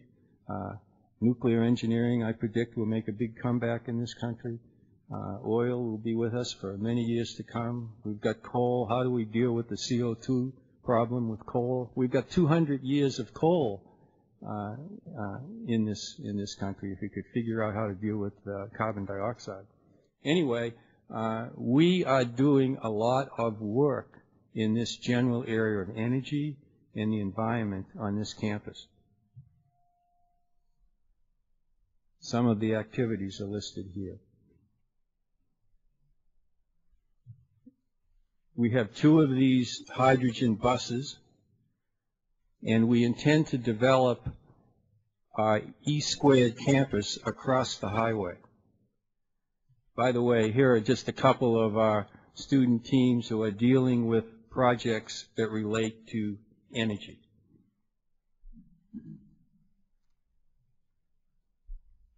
We intend to showcase our energy and environmental research, promote our academic strengths in these areas, engage our students in hands-on energy efficiency and environmental sustainability projects, and the students are really excited about getting involved in these projects because they're critically important to the future of the country and the world. Now,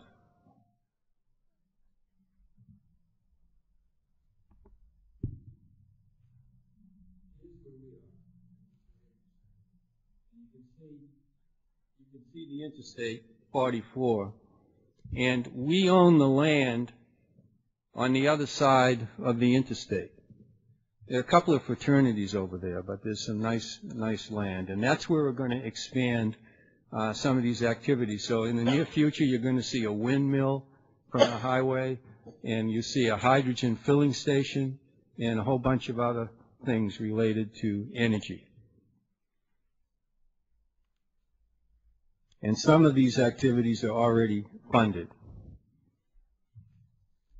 And we intend to deal with all these activities as well. In fact, in the future, maybe there'll even be a hotel conference center located in that area. I just wanted to say a word about entrepreneurship. The last time the Princeton Review talked about entrepreneurship was a few years ago. But based on the 10 criteria, some of which are mentioned there at the bottom of the slide, this university was ranked 22nd in the country behind some pretty top-notch schools. And I'll leave you with this thought. Everyone in this room, I want you to all consider this university to be your place for spare parts.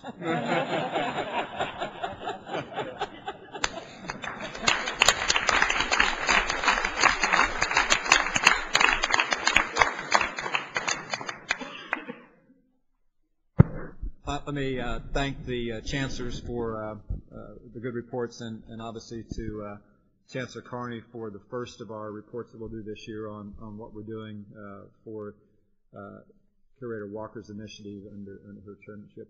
I'd like to ask Scott Charton to stand up. Scott, as you know, we announced this week that Scott was leaving the university to pursue his own new career opportunity. And Scott, obviously on behalf of the general officers, and if I may, on behalf of the curators, want to thank you for 3 years of service and support that you've shown to the university, and we wish you well as you move on to the next phase of your career.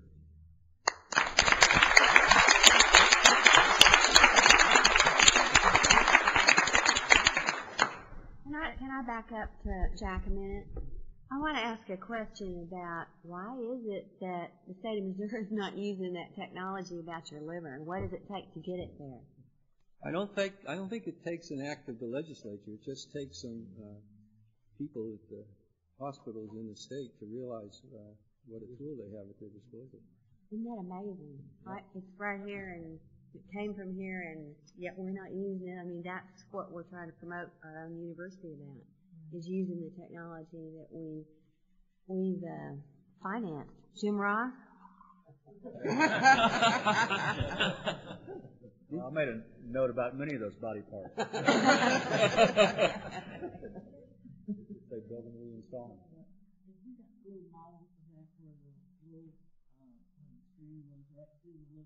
Yeah, we can. Yes, these glass beads are incredibly tiny. Right. Yeah. So he has a unique ability to make these things very precisely, and we do it right here in Rolla. We have a vice president for economic development, right? Yes. Whether that could go. Well, I've actually known Del Day for about 30 years, to tell you the truth. So I've been well accustomed to this. And it took him some 15 years, in fact, to get through FDA approval. That's right. And so this is not an overnight thing. And so what you're seeing here is just the diffusion of technology across the United States. Some accept new treatments faster than others, and that's one of the things. We seem to be a little slower at accepting some of those. Yes. But we're working on it, I can assure you. Thank you all for your presentations this morning, and we'll move forward to the update on campus security.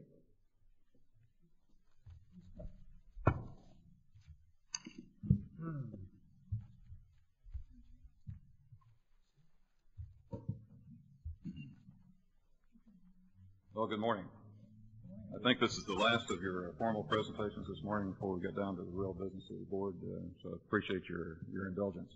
I'm David Russell, the UM System Chief of Staff, and since last year, Chair of the University of Missouri System Campus Security Review Committee. Several of the members of the board have expressed a continuing interest in the topic of emergency preparedness and campus security. So the purpose of my report this morning is to review what the university is doing in this area, especially since the tragic events occurring on the campuses at Virginia Tech University and Northern Illinois University during this last year. To assist me in responding to your questions this morning, I've invited the chiefs of police of our 4 campuses to join us, and I anticipate that they'll be ready to answer your questions at the end of my presentation, should you have some. I'd like to introduce them right now. Michael Baumgartz from UMKC. If you'd please stand, Michael. Bob Ressler from UMSL. Jack Watring from MU. And representing the Missouri University of Science and Technology, Bill Bleckman. I'm surprised he's in the room. He's out there taking care of your security and other things. These individuals and the fine staffs that they lead are true law enforcement professionals, and we very much appreciate what they are doing every day for our students, faculty, staff, and the many visitors who come to our campuses each day. I ask that you please join me in acknowledging the contributions they're making to the university.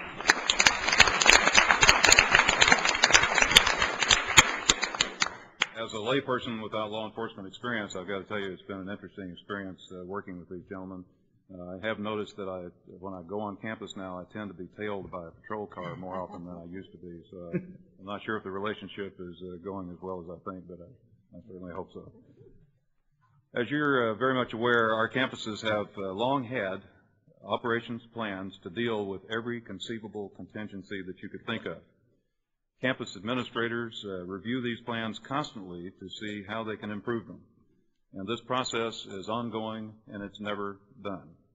Recent events at other universities have served to remind us that human tragedies and natural disasters can occur anywhere, even on our university campuses.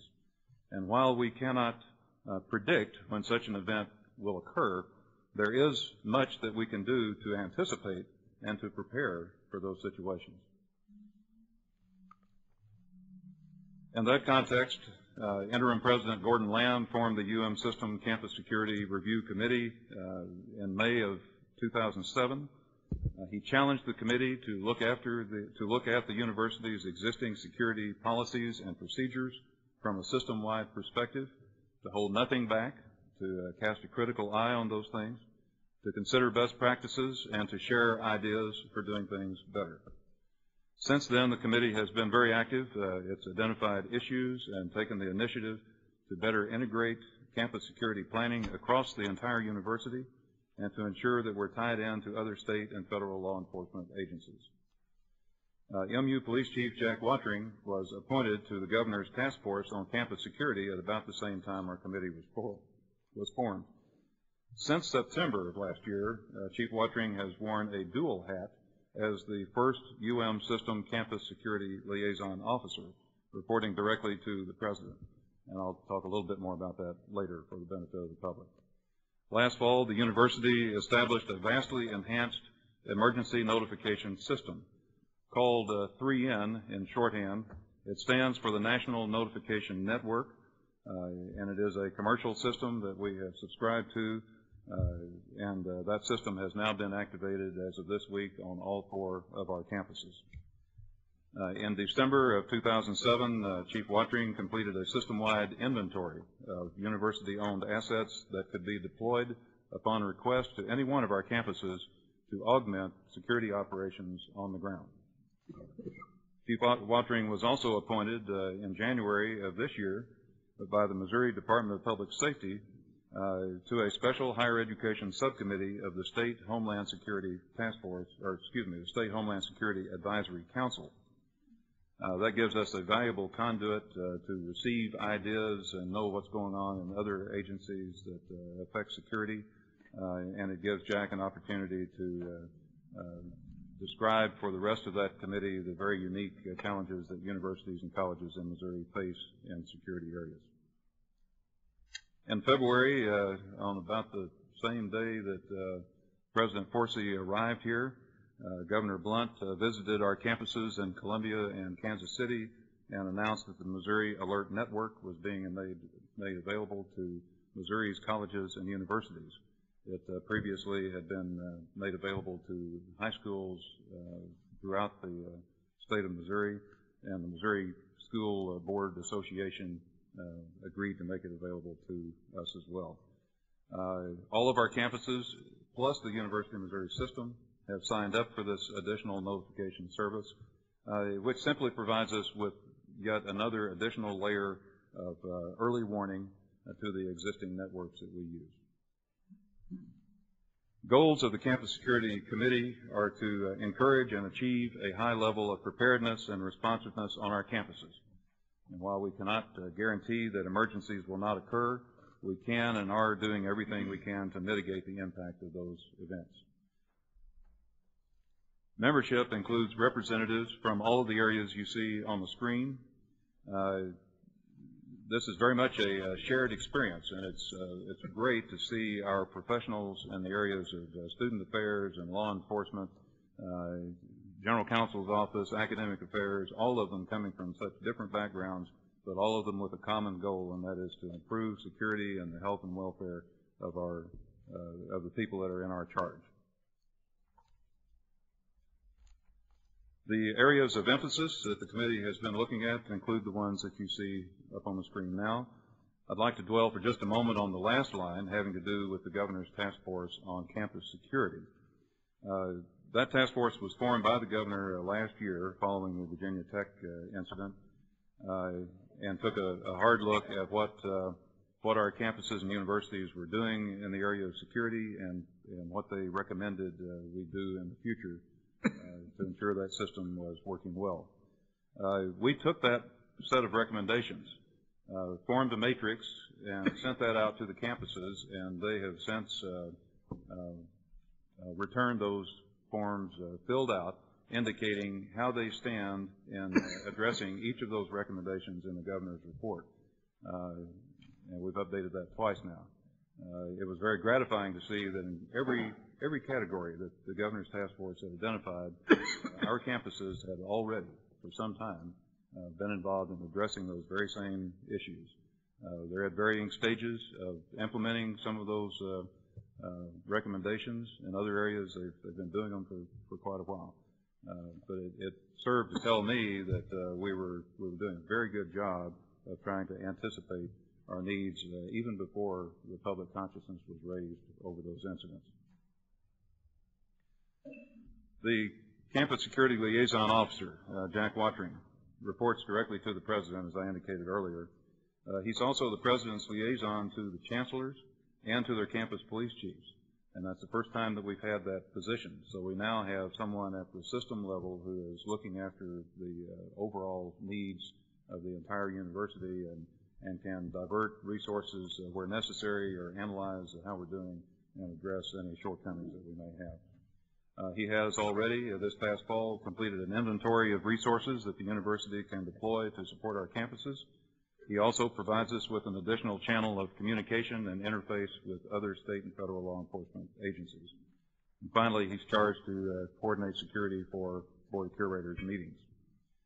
He has worked with the other campus police chiefs to consider additional measures to improve security at public events, such as athletic events, concerts, and even high-level meetings such as this one.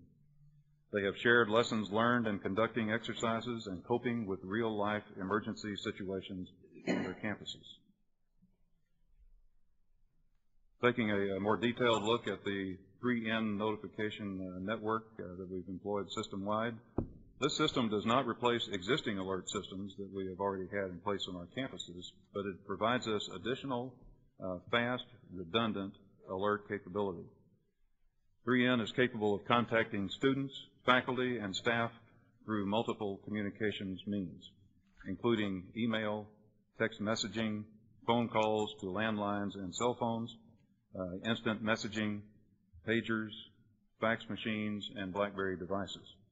It can be tailored to reach specific targeted audiences or expanded to include the notification of an entire campus. It will continue to try to reach a subscriber until it succeeds in making contact. 3N is certainly better than the system that we were employing before Virginia Tech, but I would have to report to you that it is not perfect. It relies on telephone lines to reach its subscribers, and if you're engaged in a major notification procedure, it can result in delays in getting notification. It moves fairly quickly, but it's not moving at the speed of light, and it really is somewhat dependent on the circumstances at the time. Individuals do have to sign up for the service. The contact data that the service is using to reach you is only as good as the input that you as a subscriber give it. Students have expressed concern in particular, and I suspect that's shared by some of our faculty and staff as well, about their personal privacy.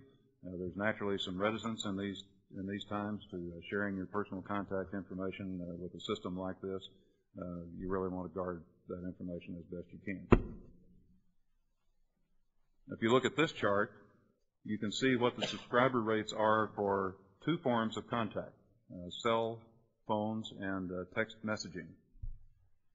These rates are pretty typical of the national experience that universities are facing across the country. But we will not be satisfied until we have pushed those rates above 50%. What this chart does not show you is that we do have 100% subscription of the email addresses for all of our serviced audiences out there, students, faculty, and staff. You'll note in particular UMSL might appear to have low student subscription rates, and certainly they do, but they have not had access to a direct sign-up capability to this system until this week. And they're geared up to begin marketing efforts to demonstrate that sign-up service is available to students, and we anticipate that those rates will climb steadily in the months to come, and we'll keep watching that. I would have to report to you that we are looking very seriously at the request of President Forsey at making registration for the alert notification system mandatory. Just a few months ago, very few, if any, universities were making this system mandatory.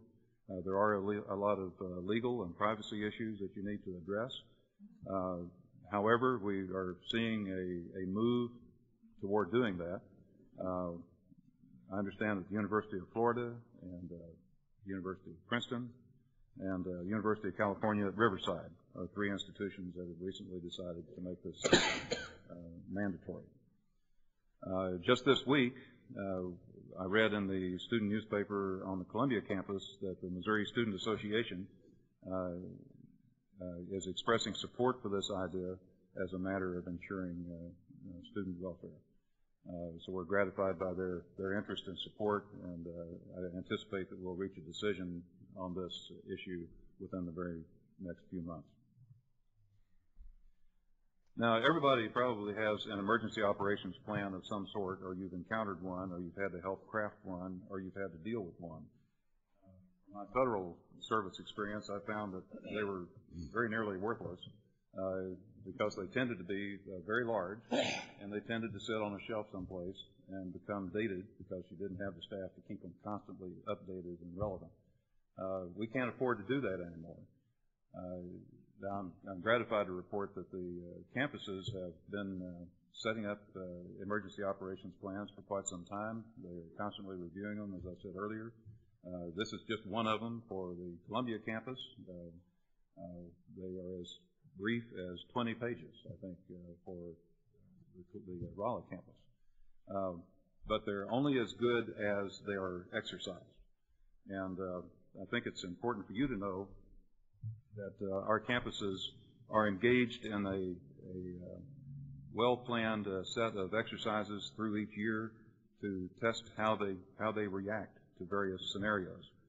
The Columbia campus had a tabletop exercise involving an active shooter scenario on April 17th of last year, just one day after the Virginia Tech incident.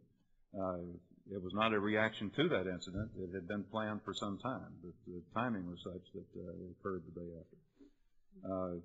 On March 17th of this year, they had an unannounced tabletop exercise conducted after regular hours that involved a scenario with multiple bombs on campus. And they passed that test very well. Everybody showed up in a very timely fashion. I think Chief Watering would tell you that they actually exercise their emergency operations procedures about 6 times a year during football games on the home campus because they employ many of those same procedures and communications networks and all the coordination with other agencies that you would expect to use in a regular emergency. So they test themselves out using that. Rolla has had 2 real incidents on their campus during the last year and have performed very well in addressing those. One involved a student reported to have anthrax in his possession and with the determination to use it. Ultimately, it was proven that it was not anthrax powder, but of course they didn't know that at the time, and so they treated it as if it was true. And they handled that situation very well in concert with the Rolla Police Department. They also had a potential suicide situation just a couple or 3 weeks ago and diffused that situation without any endangerment of others. Kansas City has trained its officers to handle active shooter and other type of scenarios, and they have exercises planned later this year to test out their emergency operations procedures. St. Louis has conducted a joint evacuation exercise in coordination with Express Scripts and scenarios involving chemical spills and a disturbance on campus situation. Those exercises will continue. Looking at the professionalism of our police departments on the campuses, it may interest you to know that 3 of the 4 police departments are accredited, in a couple of cases by more than one accrediting agency. They've had to pass very stringent tests to achieve that accreditation.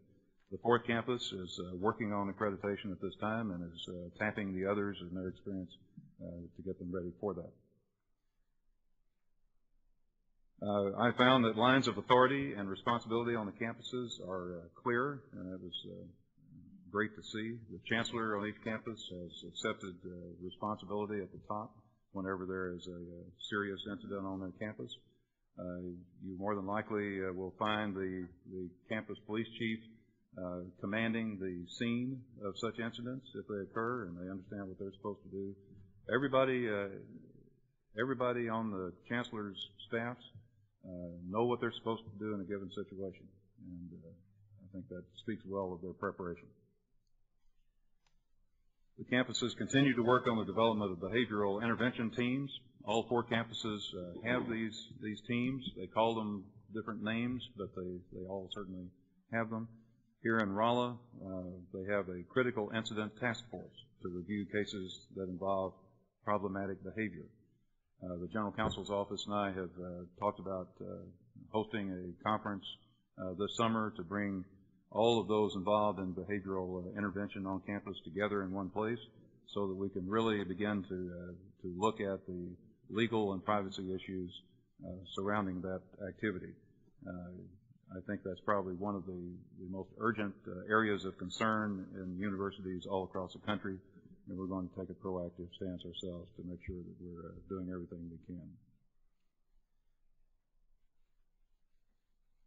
I won't get into communications in great detail except to say that in one form or another there are orientation sessions on our campuses that address security, and I know there are plans on several of those campuses to expand those orientations to areas that have not previously been covered. Moving to the next slide. The University of Missouri is committed to do all that it can to assure the health and welfare of its students, faculty, staff, students, and visitors. As the items on this slide indicate, we still have some work to do.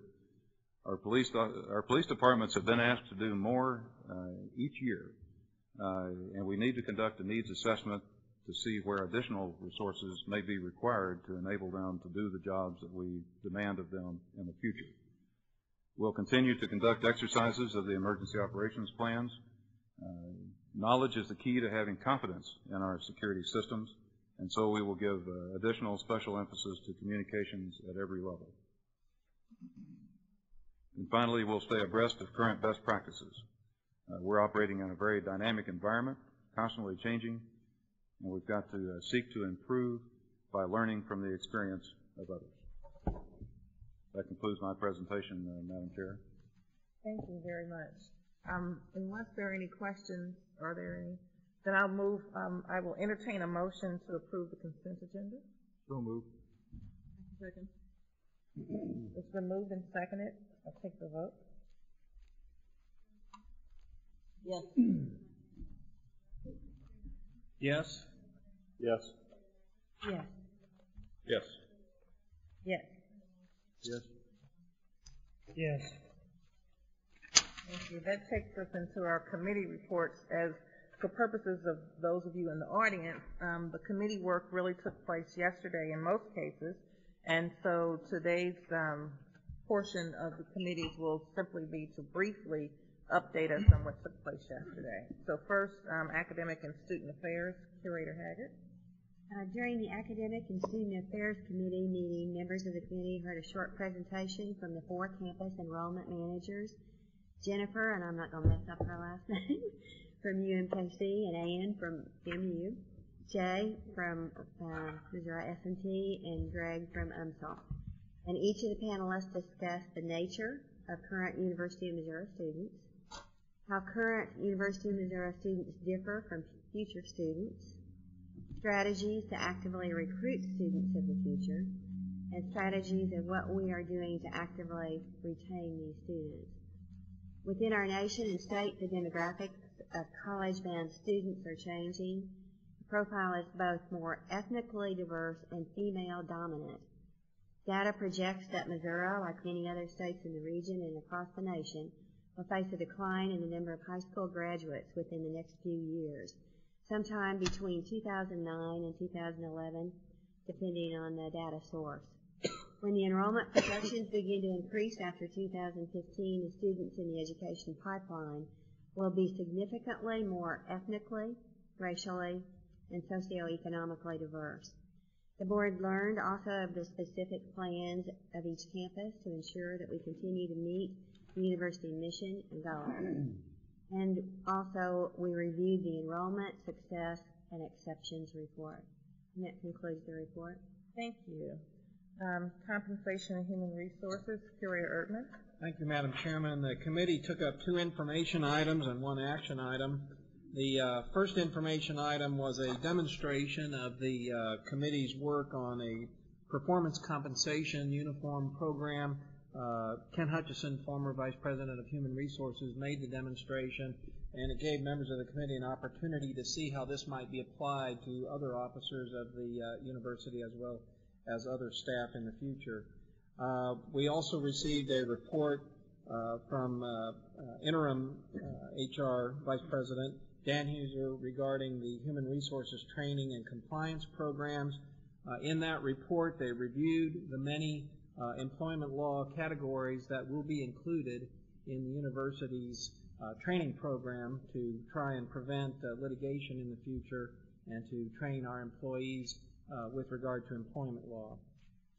The one action item the committee considered and approved unanimously for the full board's consideration, the action item that is the salary and wage principles to authorize for 2007-2008 a 4% pool available for salary increases, and we recommend that unanimously to the full board, and I move its adoption.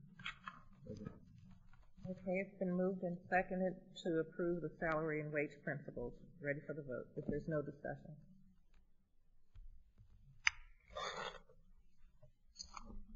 Yes. Yes. Yes? Yes. Yes. Yes. Yes. Yes. Yes. More than twice, Doc. Oh, man. Okay, thank you. I'm going to take this a little out of order, so Curator Karen, indulge me, please. But since your committee didn't meet yesterday, it's going to be a little longer. So I'm going to take care of the committees that met yesterday so we can move forward. So with that, Curator Russell, Finance and Audit. Madam Chair, and I will especially note your request to be brief, so I will not go through all of the information items. We had 6 information items yesterday. We'll, though, note that the sixth information item, the fiscal year 2009 budget planning, was discussed, and a good deal of time was spent on that, and the noting that the budget is built on the assumption that the state will increase appropriations at 4.2%, that the tuition will be at 4.1%, and then as we just acted upon, the salary and wage increase pool will be 4%. So that budget will be brought back to us at the June meeting, and that's when action will actually be taken. So you might be keeping that in mind and prepared for action then in June. We had another action item that the committee is not bringing forward. We met yesterday morning with two private equity managers, Welsh, Carson, Anderson and Stowe, and then Vectus. Good presentations from both. Good discussion by the committee, but the committee decided that we would defer any decision until June. So we may be bringing something at the June meeting, but there will be no action at this meeting. The first action item then that the committee brings is our 2009 tuition and fees. We had an opportunity to discuss this at our January meeting. It was brought back again then for further presentation and discussion, and the recommendation is within the guidelines Senate Bill 389, which caps at 4.1%, and the committee is recommending the increase as presented yesterday, and so the committee, I move on behalf of the committee the approval of the fiscal year 2009 tuition and fees. Second that motion. Been moved and seconded. Any discussion? Have call for the vote. Yes. Yes? Yes. Yes. Yes. Yes. Yes. The second and last action item is the fiscal year 2009 student activity, facility, and health service fees. If you'll recall, at the January meeting, this was sent back for discussion. There was one outstanding issue that dealt with the increase of the student health fees at the University of Missouri Columbia. We appreciate the discussion and the work that was carried forward by the students and by the administration, and there was a decision, recommendation coming back of an increase of 3.9% on that particular fee that we understand is acceptable to all. And so without any further discussion, the Finance and Audit Committee recommends, and I so move, the adoption of these fees. Been moved and seconded. Call for the vote. Yes. Yes? Yes. Yes. Yes. Yes. Yes. Yes. Thank you. Again, since the Governance Committee did not meet yesterday, I will temporarily skip over them, but also go to Curator Walsworth for the Physical Facilities and Management Services report. Thank you, Madam Chairman. We have, not to be redundant, we have 5 action items that was discussed in detail, and unless any of the board would like to have any further conversation on this, I would like to move that all 5 of these initiatives are approved. Is there any discussion of any of these? I think there's 6. I got 5. Just mention. Okay. Architect and engineering selection for the pharmacy and nursing building in UMKC. Design and build project for the new student union in Kansas City. The schematic design campus utility infrastructure project at the University of Missouri Columbia Health. The Pitts Management Associate Consulting Contract. And the 5th is a Mid-America Isotope radiopharmaceutical supply agreement with healthcare. That's the 5 items. Yeah. And, I was looking at the motion to adjourn.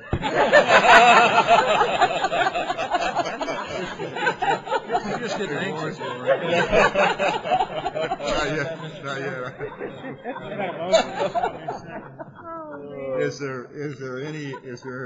Would any board member like to discuss any of these 5 initiatives? If not, Madam Chairman, I move that we approve all 5 of these initiatives. Is there a second? Second. Been moved and seconded. Call for the vote. Aye. Yes. Yes. Yeah. Yes. Yes. Yes. Yes. Then that takes us to the Resources and Planning Committee, Curator Wappinger, Committee Chair. Thank you, Madam Chair. The Resources and Planning Committee is comprised of myself, Warren Erdman, and Judy Haggard. We met yesterday. I believe a number of other board members were present. Vice President Krawitz gave a presentation and a report on efficiencies for 2008, along with a spreadsheet outlining steps for efficiency and effectiveness on each of the 4 campuses, together with steps taken on the system level. It was simply an information item. It was also discussed that the Resources and Planning Committee will probably be a little more active here in the next few months in light of President Forsey getting his feet underneath him, and we'll probably be working hand in hand with him in terms of discussing some of the issues, that lively discussion we had about U.S. News and World Report and other issues, and try to bring each campus up and raise the boat on everybody here. I have nothing further. Thank you. Then we will go back to the External Affairs Committee. Curator Parent? Yes. Chairman Walker,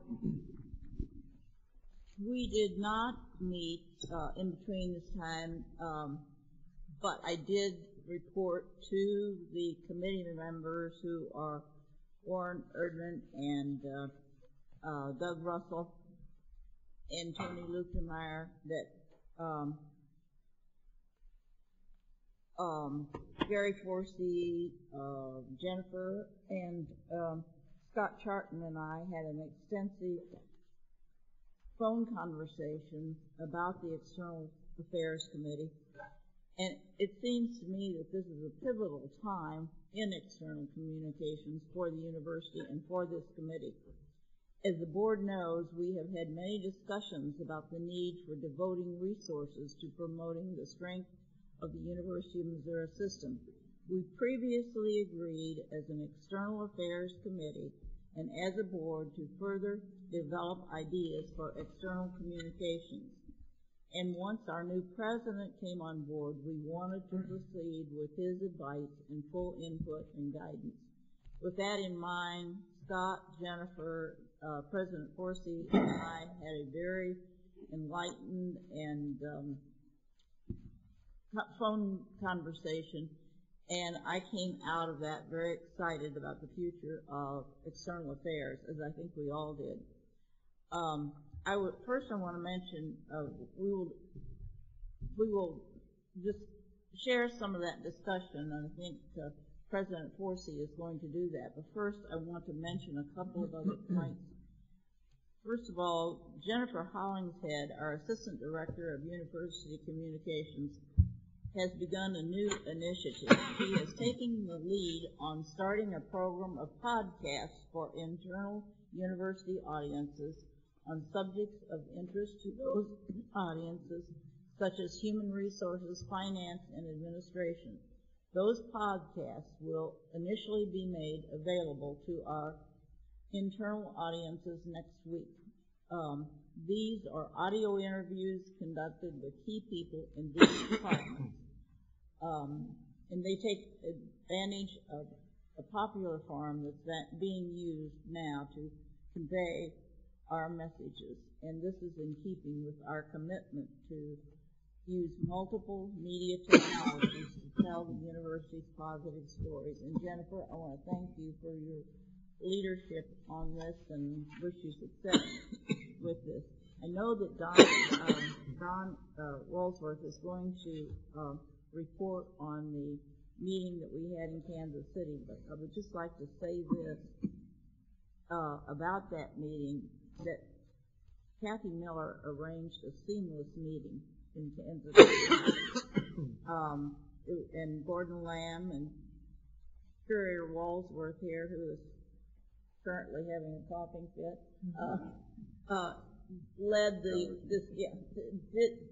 discussion of the Big 12. It was very well received, and they wanted to do it every year. It was a good exchange of ideas. There were several who were booked to come but didn't when their team lost, and they went home. So they said it didn't have to be concurrent with the basketball tournament, but it made it a good time for us to all get together.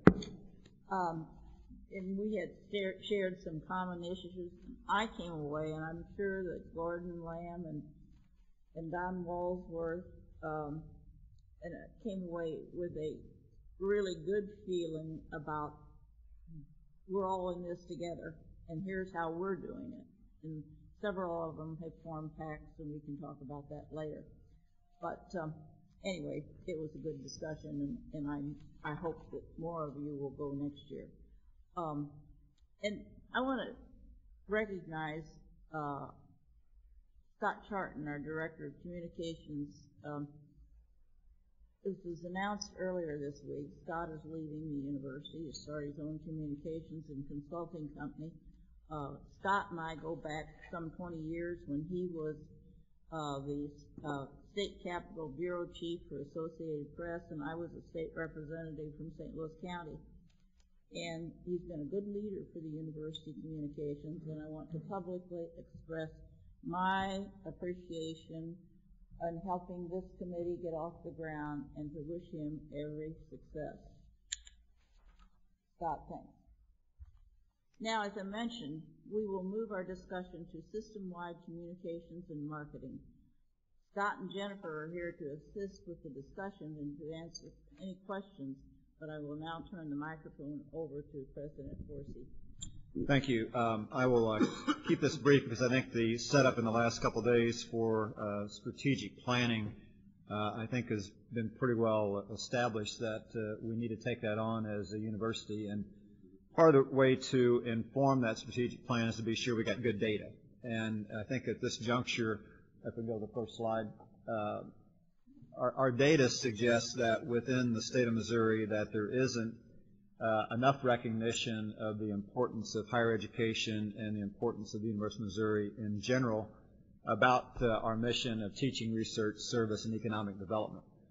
So what we're going to do is to take on a very short research project that will be broad-based and bring together the 4 campuses and the university system in order to ask some fundamental questions about our constituents, about our stakeholders, about what things are important in regards to the University of Missouri and the role it plays.